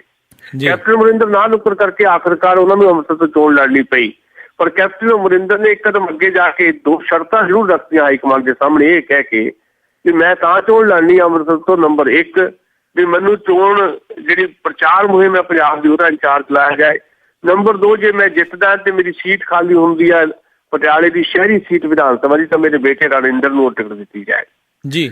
ਹਾਲ ਦੀ ਘੜੀ ਹਾਈਕਮਾਨ ਨੇ ਦੋਨੋਂ ਮੰਗਾਂ ਮੰਨੀਆਂ। ਕੱਲ ਨੂੰ ਉਹਨਾਂ ਦੋਨਾਂ ਮੰਗਾਂ ਤੇ ਅਮਲ ਕਰਦੇ ਨਹੀਂ ਕਰਦੇ ਕੁਝ ਨਹੀਂ ਕਿਹਾ ਜਾ ਸਕਦਾ, ਪਰ ਕੈਪਟਨ ਦੀ ਇਹ ਹਾਲੇ ਵੀ ਟੇਕ ਹੈ ਕਿ ਚੋਣ ਪ੍ਰਚਾਰ ਦੀ ਮੁਹਿੰਮ ਉਹਦੇ ਹੱਥ ਹੋਵੇ। ਦੂਜਾ, ਉਹਨਾਂ ਨੇ ਆਹ ਤੁਰਪ ਦਾ ਪੱਤਾ ਖੇਡ ਦਿੱਤਾ ਇਹ ਕਹਿ ਕੇ ਵੀ ਜੇ ਮਹਿੰਦਰ ਸਿੰਘ KP ਚੋਣ ਲੜਦੇ ਸੀ ਤੇ ਉਦੋਂ ਵੀ ਲਾਲ ਸਿੰਘ ਨੂੰ ਐਕਟਿੰਗ ਪ੍ਰਧਾਨ ਬਣਾਇਆ ਗਿਆ ਸੀ ਤੇ ਹੁਣ ਕਿਉਂ ਨਹੀਂ ਪ੍ਰਤਾਪ ਸਿੰਘ ਦਾ ਚੋਣ ਲੜ ਰਿਹਾ, ਉਹ ਗੁਰਦਾਸਪੁਰ ਤੱਕ ਸਿਮਟ ਜਾਣੇ ਆ ਕਿ ਚੋਣ ਪੰਜਾਬ ਦੇ ਵਿੱਚ ਜਿਸ ਅੰਦਾਜ਼ ਚ ਹੋ ਰਹੀ ਆ ਉਹਦੇ ਚ ਲਾਲ ਸਿੰਘ ਵਰਗਾ ਸੀਨੀਅਰ ਬੰਦਾ ਜਿਹੜਾ ਆ ਉਹਨੂੰ ਬਾਗਡੋਰ ਐਕਟਿੰਗ ਪ੍ਰੈਜ਼ੀਡੈਂਟ ਦੇ ਤੌਰ ਤੇ ਸੌਂਪਣੀ ਚਾਹੀਦੀ ਹੈ। ਤੇ ਲਾਲ ਸਿੰਘ ਕੈਪਟਨ ਅਮਰਿੰਦਰ ਦਾ ਰਾਈਟ ਹੈਂਡ ਸਮਝੇ ਜਾਂਦੇ ਰਹੇ ਆ ਹੁਣ ਤੱਕ, ਭਾਵੇਂ ਕੁਝ ਪਿੱਛੇ ਜੇ ਉਹਨਾਂ ਦੇ ਮਤਭੇਦ ਵੀ ਆਏ ਹੋਣਗੇ, ਪਰ ਉਹਦੇ ਬਾਵਜੂਦ ਲਾਲ ਸਿੰਘ ਜਿਹੜੇ ਇੱਕ ਸੀਨੀਅਰ ਆਗੂ ਆ ਤੇ ਕੈਪਟਨ ਅਮਰਿੰਦਰ ਪ੍ਰਤਾਪ ਸਿੰਘ ਬਾਜਵੇ ਦੇ ਪਰ ਕਤਰਨ ਵਾਸਤੇ ਇਹ ਆਪਣੀ ਖੇਡ ਜਿਹੜੀ ਆ ਖੇਡ ਰਹੇ ਆ। ਉਸ ਖੇਡ ਦੇ ਵਿੱਚ ਕਿੰਨੇ ਕੁ ਸਫਲ ਹੁੰਦੇ ਆ ਇਹ ਦੇਖਣ ਵਾਲੀ ਗੱਲ ਰਹੇਗੀ ਜੀ। ਤੇ ਅਗਲੀ ਗੱਲ ਸੁਸ਼ੀਲ ਜੀ ਆਪਾਂ ਕਰਦੇ ਹਾਂ, ਜਿਹੜੀ ਇਸ ਟਾਈਮ ਅਨੰਦਪੁਰ ਸਾਹਿਬ ਤੋਂ ਜਿਹੜੀ ਉਮੀਦਵਾਰ ਨੇ ਅੰਬਿਕਾ ਸੋਨੀ, ਉਹਨਾਂ ਦੇ ਖਿਲਾਫ ਜਿਹੜੇ ਚੰਦੂ ਮਾਜਰਾ ਹੋਣਾ ਨੇ ਕਿਹਾ ਵੀ ਇਹ 72 ਸਾਲਾਂ ਦੀ ਬੁੱਢੀ ਆ, ਇਹ ਕੀ ਕਰੂਗੀ ਇੱਥੇ ਆ ਕੇ। ਇਸ ਦੇ ਉੱਤੇ ਤੁਹਾਡਾ ਕੀ ਕਹਿਣਾ ਹੈ? ਇਹ ਤੋਂ ਚੰਦੂ ਮਾਜਰਾ ਹੋਣਾ ਬਾਰੇ ਕੀ ਪਤਾ ਲੱਗਦਾ, ਉਹਨਾਂ ਦੀ ਪਾਰਟੀ ਬਾਰੇ ਕੀ ਪਤਾ ਲੱਗਦਾ? ਦੇਖੋ, ਇਹ ਤਾਂ ਦੇਖੋ ਸਮਝ ਆਇਆ ਕਿ ਚੋਣਾਂ ਤਾਂ ਹੁੰਦੀਆਂ ਆਈਆਂ ਹੋਣੀਆਂ ਜੀ, ਪਰ ਜ਼ੁਬਾਨੀ ਜਿਸ ਕਿਸਮ ਦਾ ਇੱਕ ਦੂਜੇ ਦੇ ਉੱਤੇ ਹਮਲੇ ਕੀਤੇ ਜਾਂਦੇ ਆ, ਜੇ ਤਾਂ ਉਹ ਵਿਚਾਰਧਾਰਕ ਐਂਗਲ ਤੋਂ ਹੋਣ। ਤੁਸੀਂ ਕਾਂਗਰਸ ਪਾਰਟੀ ਦੀਆਂ ਆਰਥਿਕ ਨੀਤੀਆਂ ਕੀ ਹੈ, ਉਹਦੀਆਂ ਮੁਲਕ ਪ੍ਰਤੀ ਨੀਤੀਆਂ ਕੀ ਹੈ, ਉਹਦੀ ਨੁਕਤਾਚੀਨੀ ਕਰੋ, ਤੁਹਾਡਾ ਅਧਿਕਾਰ ਹੈ, ਪਰ ਕਿਸੇ ਤੇ ਨਿੱਜੀ ਕਿਸਮ ਦੀਆਂ ਟਿੱਪਣੀਆਂ ਕਰਨੀਆਂ ਉਹ ਸ਼ੋਭਾ ਨਹੀਂ ਦਿੰਦੀਆਂ। ਤੇ ਚੰਦੂ ਮਾਜਰਾ ਦੀ ਇਹ ਟਿੱਪਣੀ 72 ਸਾਲ ਦੀ ਬੁੱਢੀ ਅੰਬਿਕਾ ਸੋਨੀ ਬਾਰੇ, ਇਹਦਾ ਬੁਰਾ ਕੇਵਲ ਅੰਬਿਕਾ ਸੋਨੀ ਜਾਂ ਕਾਂਗਰਸ ਪਾਰਟੀ ਦੇ ਆਗੂਆਂ ਨੇ ਨਹੀਂ ਮਨਾਇਆ, ਖੁਦ ਪੰਜਾਬ ਦੇ ਮੁੱਖ ਮੰਤਰੀ ਸਰਦਾਰ ਪ੍ਰਕਾਸ਼ ਸਿੰਘ ਬਾਦਲ ਨੇ ਇਹਦਾ ਬੁਰਾ ਮਨਾਇਆ ਤੇ ਉਹਨਾਂ ਨੇ ਵਰਜਿਆ ਵੀ ਪ੍ਰੇਮ ਸਿੰਘ ਚੰਦੂ ਮਾਜਰਾ ਨੂੰ ਜੀ। ਪਰ ਜਿਹੜੀ ਜਿੱਦਾਂ ਕਹਿੰਦੇ ਆ ਇੱਕ ਕਹਾਵਤ ਹੈ ਕਿ ਕਮਾਨੋਂ ਤੀਰ ਨਿਕਲਿਆ ਤੇ ਮੂੰਹ ਚੋਂ ਸ਼ਬਦ ਨਿਕਲੇ ਜਿਹੜੇ ਆ ਉਹ ਵਾਪਸ ਨਹੀਂ ਆਉਂਦੇ ਜੀ। ਉਹਨਾਂ ਨੇ ਜਿਹੜਾ ਕੰਮ ਕਰਨਾ ਹੁੰਦਾ ਉਹ ਕਰ ਦਿੰਦੇ ਆ ਤੇ ਇਸ ਕਰਕੇ ਥੋੜੀ ਬਦਮਗਜ਼ੀ ਪੈਦਾ ਹੁੰਦੀ ਹੈ। ਹਾਲੇ ਤੱਕ ਵੈਸੇ ਪੰਜਾਬ ਦੇ ਵਿੱਚ ਜਿਹੜਾ ਚੋਣ ਮੁਹਿੰਮ ਚੱਲੀ ਹੈ ਉਹਦੇ ਚ ਪਿਛਲੀਆਂ ਚੋਣਾਂ ਨਾਲੋਂ, ਵਿਧਾਨ ਸਭਾ ਦੀਆਂ ਚੋਣਾਂ ਨਾਲੋਂ ਜਾਂ ਉਸ ਤੋਂ ਪਿਛਲੀਆਂ ਚੋਣਾਂ ਨਾਲੋਂ ਕੁਝ ਬਿਹਤਰ ਸਥਿਤੀ ਦਿਖਾਈ ਦੇ ਰਹੀ ਹੈ। ਸ਼ਬਦਕ ਹਮਲੇ ਜਿਹੜੇ ਆ ਉਸ ਪੱਧਰ ਤੇ ਹਾਲੇ ਨਿਮਾਣਾ ਨਹੀਂ ਛੂ ਸਕੇ ਜਿਸ ਪੱਧਰ ਤੇ ਪਿਛਲੀਆਂ ਚੋਣਾਂ ਚ ਨਿਮਾਣਾ ਛੂ ਗਏ ਸੀ, ਜਿਹੜੇ ਜ਼ੁਬਾਨੀ ਹਮਲੇ ਸੀ ਜੀ। ਤੇ ਹੁਣ ਪ੍ਰੇਮ ਸਿੰਘ ਚੰਦੂ ਮਾਜਰਾ ਨੇ ਇਹਦੀ ਸ਼ੁਰੂਆਤ ਕੀਤੀ ਹੈ, ਜਿਹਦਾ ਬਾਦਲ ਸਾਹਿਬ ਨੇ ਵੀ ਨੋਟਿਸ ਲਿਆ, ਪਰ ਕਾਂਗਰਸ ਪਾਰਟੀ ਨੇ ਇਹਨੂੰ ਹੋਰ ਐਂਗਲ ਤੋਂ ਲਿਆ ਤੇ ਬੀਬੀ ਅੰਬਿਕਾ ਸੋਨੀ ਨੇ ਵੀ ਕਿਹਾ ਵੀ ਇਹ ਔਰਤਾਂ ਪ੍ਰਤੀ ਕੀ ਸੋਚ ਹੈ ਸ਼੍ਰੋਮਣੀ ਅਕਾਲੀ ਦਲ ਦੀ। ਇਹਦੇ ਤੋਂ ਪਤਾ ਲੱਗਦਾ ਹੈ। ਤੇ ਜਿਹੜੀ ਬਜ਼ੁਰਗ ਔਰਤਾਂ ਪੰਜਾਬ ਦੀਆਂ ਜੇ ਇਕੱਠੀਆਂ ਹੋ ਜਾਣ ਤਾਂ ਫਿਰ ਕੇਵਲ ਪ੍ਰੇਮ ਸਿੰਘ ਸੰਧਰਵਾਜਰਾ ਨੂੰ ਨਹੀਂ, ਸਮੁੱਚੀ ਸ਼੍ਰੋਮਣੀ ਅਕਾਲੀ ਦਲ ਨੂੰ ਇਹਦਾ ਜਵਾਬ ਦਿੱਤਾ ਜਾ ਸਕਦਾ। ਅਸੀਂ ਤਾਂ ਇਸ ਐਂਗਲ ਤੋਂ ਹੀ ਗੱਲ ਕਰਨੀ ਹੈ ਵੀ ਚੋਣਾਂ ਲੜੋ, ਜਮ ਕੇ ਲੜੋ, ਚੋਣਾਂ ਸਾਰਿਆਂ ਦਾ ਲੜਨ ਦਾ ਅਧਿਕਾਰ ਹੈ, ਪਰ ਇੱਕ ਜ਼ਾਬਤਾ ਜਿਹੜਾ ਚੋਣ ਕਮਿਸ਼ਨ ਤੋਂ ਅਸੀਂ ਜਿਹੜੀ ਮੰਗ ਕਰਦੇ ਹਾਂ ਕਿ ਚੋਣ ਜ਼ਾਬਤਾ ਲਾਗੂ ਹੋਣਾ ਚਾਹੀਦਾ ਪੰਜਾਬ ਦੇ ਵਿੱਚ। ਇੱਕ ਜ਼ਾਬਤਾ ਉਮੀਦਵਾਰਾਂ ਨੂੰ ਆਪਣੇ ਵਾਸਤੇ ਆਪ ਤੈਅ ਕਰ ਦੇਣਾ ਚਾਹੀਦਾ ਵੀ ਕਿਸ ਪੱਧਰ ਤੱਕ ਜਾ ਕੇ ਜਿਹੜੀ ਹੈ ਇੱਕ ਦੂਜੇ ਦੀ ਨੁਕਤਾਚੀਨੀ ਕਰਨੀ ਹੈ। ਜੀ ਤੇ ਅਗਲੀ ਜਿਹੜੀ ਗੱਲ ਕਰਦੇ ਹੁਣ ਆਪਾਂ ਆਮ ਆਦਮੀ ਪਾਰਟੀ ਦੀ ਇਸ ਟਾਈਮ ਪੰਜਾਬ ਦੇ ਵਿੱਚ, ਤੇ ਉਹਨਾਂ ਨੇ ਜਿਹੜੇ 2 ਹੋਰ ਜਿਹੜੇ ਉਮੀਦਵਾਰ ਆ, ਜਿਸ ਦੇ ਵਿੱਚ ਅੰਮ੍ਰਿਤਸਰ ਦੀ ਜਿਹੜੀ ਸੀਟ ਆ ਉਸ ਤੋਂ ਦਲਜੀਤ ਸਿੰਘ ਉਹਨਾਂ ਨੂੰ, ਤੇ ਖਡੂਰ ਸਾਹਿਬ ਦੀ ਸੀਟ ਤੋਂ ਭਾਈ ਬਲਦੀਪ ਸਿੰਘ ਆ ਉਹਨਾਂ ਨੂੰ ਮੈਦਾਨ 'ਚ ਉਤਾਰਿਆ ਆ। ਤੇ ਨਾਲ ਇਹ ਵੀ ਜ਼ਰੂਰ ਆਪਣੇ ਜਿਹੜੇ ਜੀ ਵਿਚਾਰ ਦੱਸਿਓ ਵੀ ਜਿਹੜੀ ਆਮ ਆਦਮੀ ਪਾਰਟੀ ਆ ਇਹ ਸਾਰੇ ਉਮੀਦਵਾਰਾਂ ਦੇ ਨਾਲ ਅੱਡ ਸੀਟਾਂ ਤੋਂ ਇਹ ਪੰਜਾਬ ਦੇ ਵਿੱਚ ਕਿੰਨਾ ਕੁ ਅਸਰ ਪਾ ਸਕਦੀ ਆ ਬਾਕੀ ਦੋਨਾਂ ਪਾਰਟੀਆਂ ਨੂੰ, ਇਹਨਾਂ ਦੇ ਕਿੰਨੇ ਕੁ ਜਿੱਤਣ ਦੀ ਉਮੀਦ ਹੈਗੀ ਆ? ਦੇਖੋ, ਆਮ ਆਦਮੀ ਪਾਰਟੀ ਭਾਰਤ ਦੇ ਵਿੱਚ ਬਿਲਕੁਲ ਨਵੀਂ ਪਾਰਟੀ ਜਿਹੜੀ ਸਾਡੇ ਸਾਹਮਣੇ ਹੈ ਜੀ, ਤੇ ਵੱਖ-ਵੱਖ ਸੂਬਿਆਂ ਦੇ ਵਿੱਚ ਇਹਨਾਂ ਨੇ ਆਪਣੇ ਕੈਂਡੀਡੇਟ ਉਤਾਰੇ ਹੈ। ਸਾਡੀ ਇਸ ਵੀ ਧਾਰਨਾ ਰਹੀ ਹੈ ਕਿ ਦਿੱਲੀ ਦੇ ਵਿੱਚ ਜਿਹੜੀ ਪਰਫਾਰਮੈਂਸ ਆਮ ਆਦਮੀ ਪਾਰਟੀ ਨੇ ਦਿਖਾਈ, ਉਸ ਪਰਫਾਰਮੈਂਸ ਨੂੰ ਸਾਰੇ ਮੁਲਕ ਦੇ ਵਿੱਚ ਦੁਹਰਾਉਣ ਦਾ ਜਿਹੜਾ ਇੱਕ ਭਰਮ ਪਾਲ ਲਿਆ ਆਮ ਆਦਮੀ ਪਾਰਟੀ ਨੇ, ਉਹ ਨਾਲ ਹੀ ਘਾਤਕ ਸਿੱਧ ਹੋ ਸਕਦਾ ਜੀ। ਅਸੀਂ ਸ਼ੁਰੂ ਤੋਂ ਕਹਿੰਦੇ ਰਹੇ ਹਾਂ ਕਿ ਆਮ ਆਦਮੀ ਪਾਰਟੀ ਨੇ ਸੱਚਮੁੱਚ ਭਾਰਤ ਦੀ ਪੋਲੀਟਿਕਸ ਨੂੰ ਇੱਕ ਨਵੀਂ ਕਿਸਮ ਦੀ ਦਿਸ਼ਾ ਦੇਣੀ, ਤਾਂ ਫਿਰ ਆਮ ਆਦਮੀ ਪਾਰਟੀ ਨੂੰ ਇੰਨੀ ਕਾਹਲੀ ਨਹੀਂ ਸੀ ਕਰਨੀ ਚਾਹੀਦੀ। ਦਿੱਲੀ ਤੋਂ ਬਾਅਦ ਆਮ ਆਦਮੀ ਪਾਰਟੀ ਨੂੰ ਸੰਜਮ ਨਾਲ ਕੰਮ ਲੈਂਦਿਆਂ 2014 ਨਹੀਂ 2019 ਵੱਲ ਦੇਖਣਾ ਚਾਹੀਦਾ ਸੀ, ਤੇ ਲੋਕਾਂ ਦੀਆਂ ਜਿਹੜੀਆਂ ਆਸਾਂ ਉਮੰਗਾਂ ਤੇ ਉਮੀਦਾਂ ਦੀ ਜਿਹੜੀ ਲੜਾਈ ਸੀ ਉਹਨੂੰ ਸੜਕਾਂ ਤੇ ਆ ਕੇ ਉਤਰ ਕੇ ਲੜਨਾ ਚਾਹੀਦਾ ਸੀ। ਤੇ ਉਹਦੇ ਵਾਸਤੇ ਇੱਕ ਦ੍ਰਿਸ਼ਟੀਕੋਣ, ਇੱਕ ਨਜ਼ਰੀਆ ਜਿਹੜਾ ਡਿਵੈਲਪ ਕਰਨਾ ਚਾਹੀਦਾ ਸੀ, ਜਿਹਨੂੰ ਤੁਸੀਂ ਵਿਚਾਰਧਾਰਾ ਕਹਿੰਦੇ ਹੋ ਜੀ, ਜਿਹੜਾ ਹਾਲੇ ਆਮ ਆਦਮੀ ਪਾਰਟੀ ਕੋਲ ਨਹੀਂ। ਆਮ ਆਦਮੀ ਪਾਰਟੀ ਓਵਰਆਲ ਇੱਕੋ ਇੱਕ ਮੁੱਦੇ, ਕਰਪਸ਼ਨ ਦੇ ਇਸ਼ੂ ਦੇ ਉੱਤੇ ਆਪਣੇ ਆਪ ਨੂੰ ਜਿਹੜਾ ਦੇਸ਼ ਭਰ ਦੇ ਵਿੱਚ ਫੈਲਾਉਣਾ ਚਾਹੁੰਦੀ ਹੈ, ਪਰ ਕਰਪਸ਼ਨ ਉਸ ਸਿਸਟਮ ਦਾ ਪਾਰਟ ਹੈ ਜਿਸ ਸਿਸਟਮ ਦੇ ਵਿੱਚ ਲੜਾਈ ਵਾਸਤੇ ਇੱਕ ਰਾਜਨੀਤਿਕ ਵਿਚਾਰਧਾਰਾ ਦੀ ਜ਼ਰੂਰਤ ਹੈ। ਲੰਬੀਆਂ ਗੱਲਾਂ ਮੈਂ ਉਹਦੇ 'ਚ ਬਹੁਤਾ ਲੰਬਾ ਨਹੀਂ ਜਾਂਦਾ, ਪਰ ਮੈਂ ਕਹਿਣਾ ਇਹ ਚਾਹੁੰਦਾ ਕਿ ਪਰ ਫਿਰ ਵੀ ਮੁਕਾਬਲਤਨ ਬਾਕੀਆਂ ਦੇ ਜਿਹੜੀਆਂ ਮੁੱਖ ਧਾਰਾ ਦੀਆਂ ਸਿਆਸੀ ਪਾਰਟੀਆਂ ਉਹਨਾਂ ਦੇ ਮੁਕਾਬਲਤਨ ਉਮੀਦਵਾਰਾਂ ਦੇ ਮਾਮਲੇ ਦੇ ਵਿੱਚ ਆਮ ਆਦਮੀ ਪਾਰਟੀ ਬਿਹਤਰ ਸਾਬਤ ਹੋ ਰਹੀ ਹੈ। ਭਾਵੇਂ ਉਹਨਾਂ ਦੀ ਪੋਪੂਲੈਰਿਟੀ ਘੱਟ ਹੋਵੇ ਉਹਨਾਂ ਉਮੀਦਵਾਰਾਂ ਦੀ, ਪਰ ਉਹਨਾਂ ਦਾ ਕੰਮ ਖੇਤਰ ਜਿਹੜਾ ਹੈ, ਉਹਨਾਂ ਦਾ ਕਾਰਜ ਖੇਤਰ ਉਹ ਕਾਫੀ ਜ਼ਿਆਦਾ ਬਿਹਤਰ ਹੈ। ਜਿਵੇਂ 2 ਉਮੀਦਵਾਰਾਂ ਦਾ ਤੁਸੀਂ ਜ਼ਿਕਰ ਕੀਤਾ, ਇਸ ਵੇਲੇ ਡਾਕਟਰ ਦਲਜੀਤ ਸਿੰਘ ਜਿਹੜੇ ਹੈ ਏਸ਼ੀਆ ਦੇ ਮੰਨੇ ਪ੍ਰਮੰਨੇ ਜਿਹੜੇ ਹੈ ਉਹ ਆਈ ਸਰਜਨ ਹੈ। ਬਹੁਤ ਸਾਰੀਆਂ ਨਵੀਆਂ ਤਕਨੀਕਾਂ ਉਹਨਾਂ ਨੇ ਲੱਭੀਆਂ, ਤੇ ਦੂਸਰੀ ਗੱਲ ਉਹਨਾਂ ਦਾ ਸਮਾਜਿਕ ਖੇਤਰ ਦੇ ਵਿੱਚ ਬਹੁਤ ਵੱਡਾ ਯੋਗਦਾਨ ਹੈ। ਦੁਨੀਆ ਜਾਣਦੀ ਉਹਨਾਂ ਨੂੰ। ਤੁਹਾਨੂੰ ਜੇ ਕਿਸੇ ਨੂੰ ਘੱਟ ਪਛਾਣ ਹੋਵੇ ਤੇ ਡਾਕਟਰ ਦਲਜੀਤ ਸਿੰਘ ਕੌਣ ਹੈ, ਤੇ ਮੈਂ ਤੁਹਾਨੂੰ ਇਹ ਦੱਸਣਾ ਚਾਹੁੰਦਾ ਕਿ ਜੇ ਕੋਈ ਅਜੀਤ ਅਖਬਾਰ ਪੜ੍ਹਦਾ ਹੈ ਤੇ 15 ਰੋਜ਼ਾ ਇੱਕ ਕਾਲਮ ਛਪਦਾ ਸੀ ਦੂਜਾ ਪਾਸਾ, ਜਿਹਦੇ ਵਿੱਚ ਬੜੀ ਬੇਬਾਕੀ ਨਾਲ ਉਹਨਾਂ ਨੇ ਗੱਲਾਂ ਕੀਤੀਆਂ, ਖਾਸ ਤੌਰ ਦੇ ਉੱਤੇ ਗਲੋਬਲ ਇਸ਼ੂਜ਼ ਜਿਹੜੇ ਉਹਨਾਂ ਨੇ ਚੱਕੇ।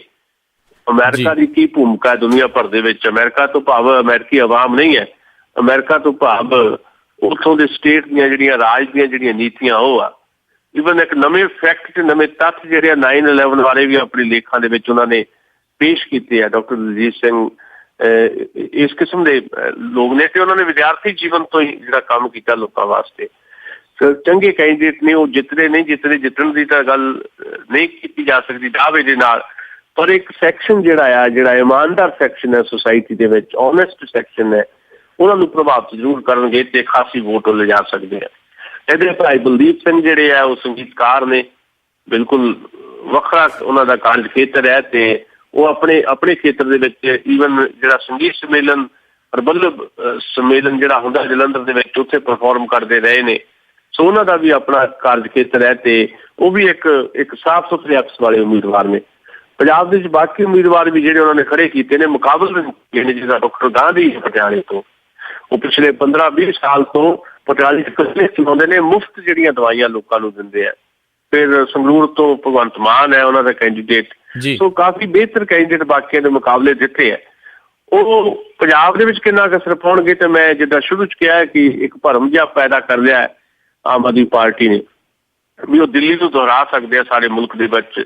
ਪਰ ਮੈਂ ਅੱਗੇ ਵੀ ਕਹਿਣਾ ਹੈ ਕਿ ਜੋ ਉਹਨਾਂ ਨੇ ਦਿੱਲੀ ਦੇ ਵਿੱਚ ਚਮਤਕਾਰ ਕੀਤਾ ਉਹ ਹਰਿਆਣੇ ਦੇ ਇੱਕ ਅੱਧੇ ਹਲਕੇ 'ਚ ਹੋ ਸਕਦਾ ਹੈ, ਗੁੜਗਾਉਂ 'ਚ ਹੋ ਸਕਦਾ ਹੈ, ਗਾਜ਼ੀਆਬਾਦ 'ਚ ਹੋ ਸਕਦਾ ਹੈ, ਪਰ ਉਹ ਪੰਜਾਬ ਦੇ ਵਿੱਚ ਕਿਤੇ ਨਹੀਂ ਹੋ ਸਕਦਾ। ਇਹ ਜ਼ਰੂਰ ਹੈ ਕਿ ਸੰਗਰੂਰ ਤੋਂ ਭਗਵੰਤ ਮਾਨ 80 ਵੋਟ ਲਿਜਾ ਸਕਦੇ ਹੈ। ਗੁਲਪਨਾਗ ਚੰਡੀਗੜ੍ਹ ਤੋਂ ਜਿਹੜੀ ਫਿਲਮੀ ਅਦਾਕਾਰਾ ਵੀ ਆ 12 ਵੋਟ ਲਿਜਾ ਸਕਦੀ ਹੈ।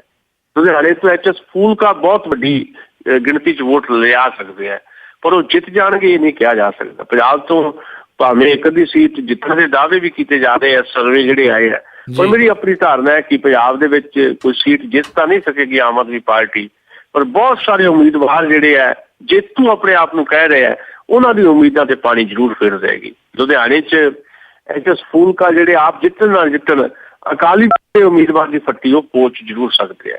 ਇਹਦੇ ਪਟਿਆਲੇ ਦੇ ਵਿੱਚ ਡਾਕਟਰ ਧਰਮਵੀਰ ਗਾਂਧੀ ਆਪ ਜਿੱਤਣ ਨਾ ਜਿੱਤਣ, ਪਰ ਬੀਬੀ ਪ੍ਰਨੀਤ ਕੌਰ ਲਈ ਮੁਸੀਬਤ ਪੈਦਾ ਕਰ ਸਕਦੇ ਆ। ਸੋ ਕਿਤੇ ਕਾਂਗਰਸੀ ਉਮੀਦਵਾਰ ਦੀਆਂ ਆਸਾਂ ਮਿੱਟੀ ਕਰ ਸਕਦੇ ਆਮ ਆਦਮੀ ਪਾਰਟੀ ਦੇ ਉਮੀਦਵਾਰ, ਕਿਤੇ ਅਕਾਲੀਆਂ ਦੀਆਂ ਆਸਾਂ ਮਿੱਟੀ ਕਰ ਸਕਦੇ। ਅੱਧੇ ਦੇਸ਼ ਪੱਧਰ ਤੇ ਹੈ ਸ਼ਹਿਰੀ ਸੀਟਾਂ ਦੇ ਉੱਤੇ, ਕਿਤੇ ਕਾਂਗਰਸ ਦੀ ਜਿਹੜੀ ਜਿੱਤੀ ਹੋਈ ਸੀਟ ਜਿਹੜੀ ਉਹਨੂੰ ਹਰਾ ਸਕਦੇ ਆ, ਕਿਤੇ BJP ਦੀ ਜਿੱਤੀ ਹੋਈ ਸੀਟ ਨੂੰ ਹਰਾ ਸਕਦੇ। ਬਹੁਤ ਜ਼ਿਆਦਾ ਸਥਿਰਤਾ ਵਾਲਾ ਮਾਹੌਲ ਜਿਹੜਾ ਆ, ਜਿਹੜੇ ਆਪਣੇ ਆਪ ਨੂੰ ਜੇਤੂ ਕੈਂਡੀਡੇਟ ਸਮਝਦੇ ਆ ਦੇਸ਼ ਭਰ ਦੇ ਵਿੱਚ, ਉਹਨਾਂ ਵਾਸਤੇ ਆਮ ਆਦਮੀ ਪਾਰਟੀ ਪੈਦਾ ਕਰਨ ਜਾ ਰਹੀ ਹੈ। ਜੀ, ਤੇ ਆਮ ਆਦਮੀ ਪਾਰਟੀ ਦੀ ਹੀ ਗੱਲ ਨੂੰ ਅੱਗੇ ਵਧਾਉਂਦੇ ਹੋਏ ਗੱਲ ਕਰਦੇ ਹਾਂ ਵੀ ਅੱਜ ਵਾਰਾਣਸੀ ਜਿਹੜੇ ਪਹੁੰਚੇ ਸੀਗੇ ਕੇਜਰੀਵਾਲ, ਅਰਵਿੰਦ ਕੇਜਰੀਵਾਲ, ਤੇ ਅੱਜ ਉਹਨਾਂ ਦਾ ਵਾਰਾਣਸੀ ਨੇ ਸਵਾਗਤ ਜਿਹੜਾ ਸਿਆਹੀ ਦੇ ਨਾਲ ਤੇ ਆਂਡਿਆਂ ਦੇ ਨਾਲ ਕੀਤਾ ਆ। ਇਸ ਦੇ ਉੱਤੇ ਤੁਹਾਡਾ ਕੀ ਕਹਿਣਾ ਵੀ ਨਰਿੰਦਰ ਮੋਦੀ ਦੇ ਖਿਲਾਫ ਉਹਨਾਂ ਨੇ ਖੁੱਲ੍ਹਾ ਜਿਹੜਾ ਚੈਲੰਜ ਵੀ ਕੀਤਾ ਹੈ ਵੀ ਜਿੱਥੇ ਵੀ ਖੜਨਗੇ ਮੈਂ ਉਹਨਾਂ ਦੇ ਖਿਲਾਫ ਜਿਹੜੀ ਇਲੈਕਸ਼ਨ ਲੜੂੰਗਾ, ਤੇ ਇਸ ਦੇ ਉੱਤੇ ਤੁਹਾਡਾ ਕੀ ਕਹਿਣਾ ਵੀ ਉੱਥੇ ਵਾਰਾਣਸੀ 'ਚ ਕਿੱਡੀ ਕੁ ਵੱਡੀ ਟੱਕਰ ਹੋ ਸਕਦੀ ਆ? ਮੈਂ ਇਹ ਸਮਝਦਾ ਕਿ ਅਰਵਿੰਦ ਕੇਜਰੀਵਾਲ ਤੇ ਉਹਨਾਂ ਦੀ ਪਾਰਟੀ ਆਮ ਆਦਮੀ ਪਾਰਟੀ, ਉਹਨਾਂ ਦੀਆਂ ਰਾਜਨੀਤਿਕ ਪੋਜੀਸ਼ਨਾਂ ਕੀ ਹੈ, ਉਹਨਾਂ ਦੇ ਏਜੰਡੇ ਤੇ ਕੀ ਹੈ, ਉਹਨਾਂ ਦੀ ਦੂਰ ਤੱਕ ਦੀ ਰਾਜਨੀਤੀ ਜਿਹੜੀ ਹੈ ਇਸ ਮੁਲਕ ਦੇ ਗੁੱਸੇ ਨੂੰ, ਇਸ ਮੁਲਕ ਦੇ ਰੋਹ ਨੂੰ, ਇਸ ਮੁਲਕ 'ਚ ਫੈਲੀ ਨਿਰਾਸ਼ਤਾ ਨੂੰ ਕਿਸ ਪਾਸੇ ਲੈ ਕੇ ਜਾਏਗੀ, ਇਹ ਬਿਲਕੁਲ ਵੱਖਰੇ ਮਸਲੇ ਹੈ। ਇੱਥੇ ਟਿੱਪਣੀਆਂ ਪਹਿਲਾਂ ਵੀ ਅਸੀਂ ਕੀਤੀਆਂ, ਗਾਂਹ ਵੀ ਕਰਦੇ ਰਹਾਂਗੇ ਜੀ। ਪਰ ਜਿਹੜਾ ਸਵਾਲ ਹੈ ਵੀ ਵਾਰਾਣਸੀ, ਤਾਂ ਮੈਂ ਕਹਿਣਾ ਇਹ ਚਾਹੁੰਦਾ ਕਿ ਵਾਰਾਣਸੀ ਦਾ ਮਾਮਲਾ ਨਹੀਂ, ਸਾਰੇ ਮੁਲਕ ਦੇ ਵਿੱਚ ਆਮ ਆਦਮੀ ਪਾਰਟੀ ਨੇ ਇੱਕ ਨਵੀਂ ਲੀਡਰ ਜ਼ਰੂਰ ਪਾਈ ਹੈ। ਮੈਂ ਨੁਕਤਾਚੀਨ ਆ ਆਮ ਆਦਮੀ ਪਾਰਟੀ ਦਾ ਬਹੁਤ ਸਾਰੇ ਜਿਹੜੇ ਗੰਭੀਰ ਕਿਸਮ ਦੇ ਚਿੰਤਨ ਦੇ ਇਸ਼ੂ ਉਹਨਾਂ ਦੇ ਉੱਤੇ ਜੀ, ਪਰ ਜੇ ਰਣਨੀਤੀ ਦੇ ਤੌਰ ਤੇ ਜਾਂ ਟੈਕਟਿਕਸ ਦੇ ਤੌਰ ਤੇ ਦੇਖੀਏ ਤਾਂ ਆਮ ਆਦਮੀ ਪਾਰਟੀ ਦਾ ਕੋਈ ਜਵਾਬ ਨਹੀਂ।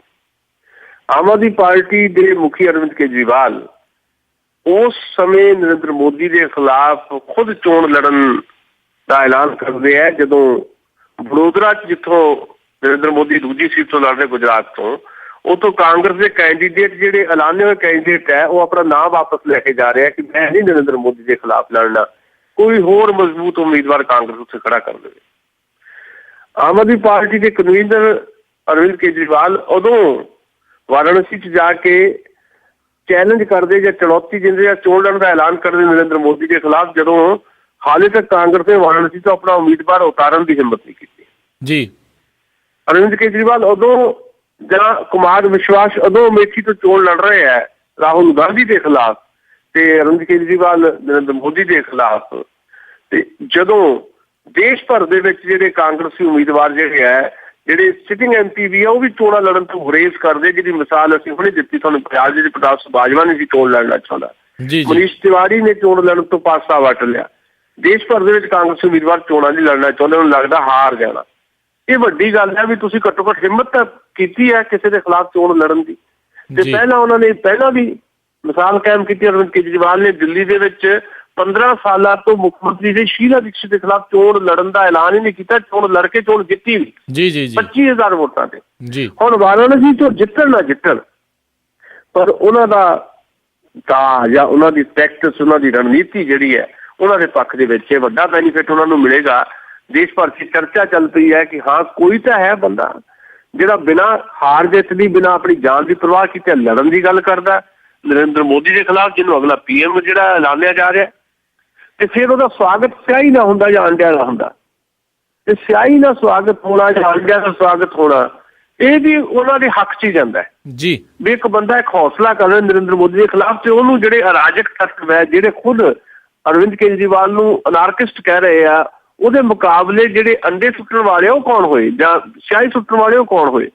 ਤੇ ਜਿਹੜਾ ਸਵਾਲ ਉਠਾਇਆ ਅਰਵਿੰਦ ਕੇਜਰੀਵਾਲ ਨੇ ਵੀ ਅੱਜ ਤੱਕ ਕਾਂਗਰਸੀਆਂ ਤੇ ਬੀਜੇਪੀ ਦੇ ਉੱਤੇ ਸਿਆਹੀ ਕਿਉਂ ਨਹੀਂ ਸਿੱਟੀ ਗਈ, ਮੇਰੇ ਤੇ ਸਿਆਹੀ ਕਿਉਂ ਸਿੱਟੀ ਜਾ ਰਹੀ ਹੈ, ਇਹਦਾ ਮਤਲਬ ਮੈਨੂੰ ਬਰਦਾਸ਼ਤ ਨਹੀਂ ਕੀਤਾ ਜਾ ਰਿਹਾ।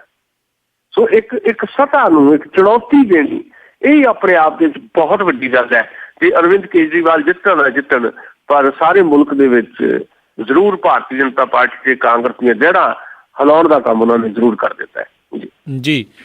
ਤੇ ਜਾਣ ਤੋਂ ਪਹਿਲਾਂ ਆਪਾਂ ਅਖੀਰਲੀ ਜਿਹੜੀ ਗੱਲਬਾਤ ਕਰਦੇ ਹਾਂ ਵੀ ਜਿਹੜਾ ਜਗਦੀਸ਼ ਭੋਲਾ ਆ ਉਹਨੇ ਹੁਣ ਕਿਹਾ ਵੀ ਮੇਰੀ ਜਾਨ ਨੂੰ ਖਤਰਾ ਹੈ। ਚਾਰਜ ਸ਼ੀਟ ਵੀ ਜਿਹੜੀ ਆ ਉਸ ਦੀ ਜਿਹੜੀ ਕਾਪੀ ਆ ਉਹ ਇਸ ਟਾਈਮ ਅਦਾਲਤ ਦੇ ਵਿੱਚ ਆ ਗਈ ਆ, ਉਸ ਦੇ ਵਿੱਚ ਕਾਫੀ ਜਿਹੜੇ ਨਾਂ ਆ ਉਹ ਸਾਹਮਣੇ ਆ ਰਹੇ। ਤੁਹਾਡਾ ਕੀ ਕਹਿਣਾ ਆ ਇਸ ਕੇਸ ਦੇ ਉੱਤੇ?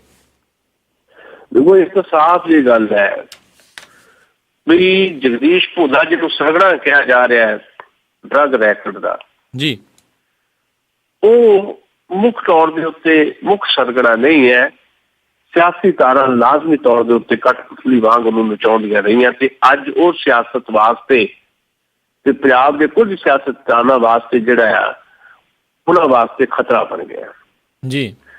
ਤੇ ਜਿਹੜੇ ਖਤਰੇ ਬਣ ਜਾਇਆ ਕਰਦੇ ਹੈ ਤੇ ਲਾਜ਼ਮੀ ਉਹਨਾਂ ਦੀ ਜਾਨ ਨੂੰ ਵੀ ਖਤਰਾ ਹੋ ਸਕਦਾ। ਉਹਨੇ ਕਿਹਾ ਵੀ ਹੈ, ਕੁਝ ਲੋਕਾਂ ਨੇ ਵੀ ਟਿੱਪਣੀਆਂ ਕੀਤੀਆਂ ਵੀ ਜਿਸ ਅੰਦਾਜ਼ ਦੇ ਵਿੱਚ ਉਹਨੇ ਕੁਝ ਲੋਕਾਂ ਦੇ ਨਾਂ ਨੂੰ ਲਏ ਆ ਤੇ ਉਹਦੀ ਜਾਨ ਨੂੰ ਖਤਰਾ ਹੋ ਸਕਦਾ ਹੈ।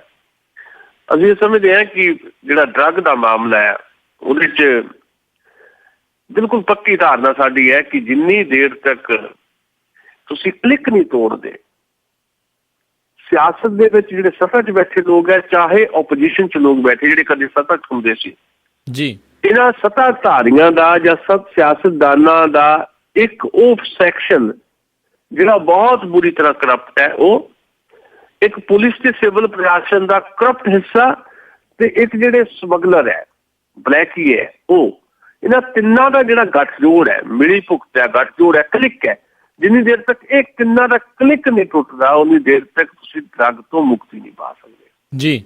ਤੇ ਰਾਜਸੀ ਸਰਪ੍ਰਸਤੀ ਤੋਂ ਬਿਨਾਂ ਜਗਦੀਸ਼ ਭੋਲੇ ਵਰਗੇ ਲੋਕਾਂ ਦਾ ਜਨਮ ਨਹੀਂ ਹੁੰਦਾ।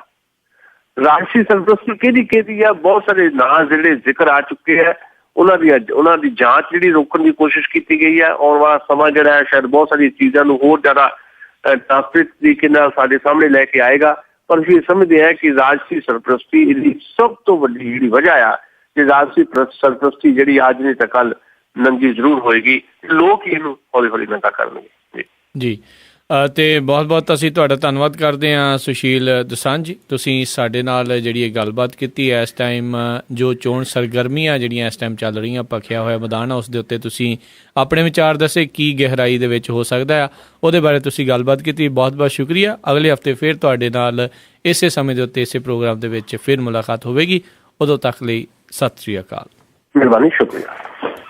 ਸੋ ਸੁਣ ਰਹੇ ਸੀ ਆਪਾਂ ਪ੍ਰੋਗਰਾਮ ਖਬਰਸਾਰ ਸੁਸ਼ੀਲ ਦੋਸਾਂਝ ਹੋਣਾ ਦੇ ਨਾਲ, ਵਿਸ਼ੇਸ਼ ਪ੍ਰੋਗਰਾਮ ਜਿਹੜਾ ਹਫ਼ਤਾਵਾਰੀ ਪ੍ਰੋਗਰਾਮ ਹੈ ਇਹਨਾਂ ਦਾ। ਅਤੇ ਨਾਲ ਹੀ ਦੱਸੇ ਵੀ ਜਿਹੜਾ ਪ੍ਰੋਗਰਾਮ ਇਲੈਕਸ਼ਨ ਐਕਸਪ੍ਰੈਸ ਆ ਜੋ ਕਿ ਬਾਕੀ ਸਾਰੇ ਦਿਨ ਤੁਹਾਡੇ ਲਈ ਅਸੀਂ ਪੇਸ਼ ਕਰਦੇ ਹਾਂ 8:30 ਵਜੇ, ਅਤੇ ਉਹ ਜਿਹੜਾ ਬਲਤੇਜ ਪੰਨੂ ਹੋਣਾ ਦੇ ਨਾਲ ਲੈ ਕੇ ਆਉਂਦੇ ਆ, ਉਹ ਜਿਹੜਾ ਕੱਲ੍ਹ ਨੂੰ ਜੀ ਇੱਕ ਵਾਰੀ ਫਿਰ ਤੁਹਾਡੇ ਲਈ ਪੇਸ਼ ਕੀਤਾ ਜਾਵੇਗਾ। ਇਹ ਪ੍ਰੋਗਰਾਮ ਜਿਹੜਾ ਆ ਮੰਗਲਵਾਰ ਨੂੰ ਤੁਹਾਡੇ ਲਈ ਲੈ ਕੇ ਆਉਂਦੇ ਆ ਸੁਸ਼ੀਲ ਦੋਸਾਂਝ ਜੀ, ਅਤੇ ਬਾਕੀ ਦੇ ਦਿਨ ਬਲਤੇਜ ਪੰਨੂ ਜੀ।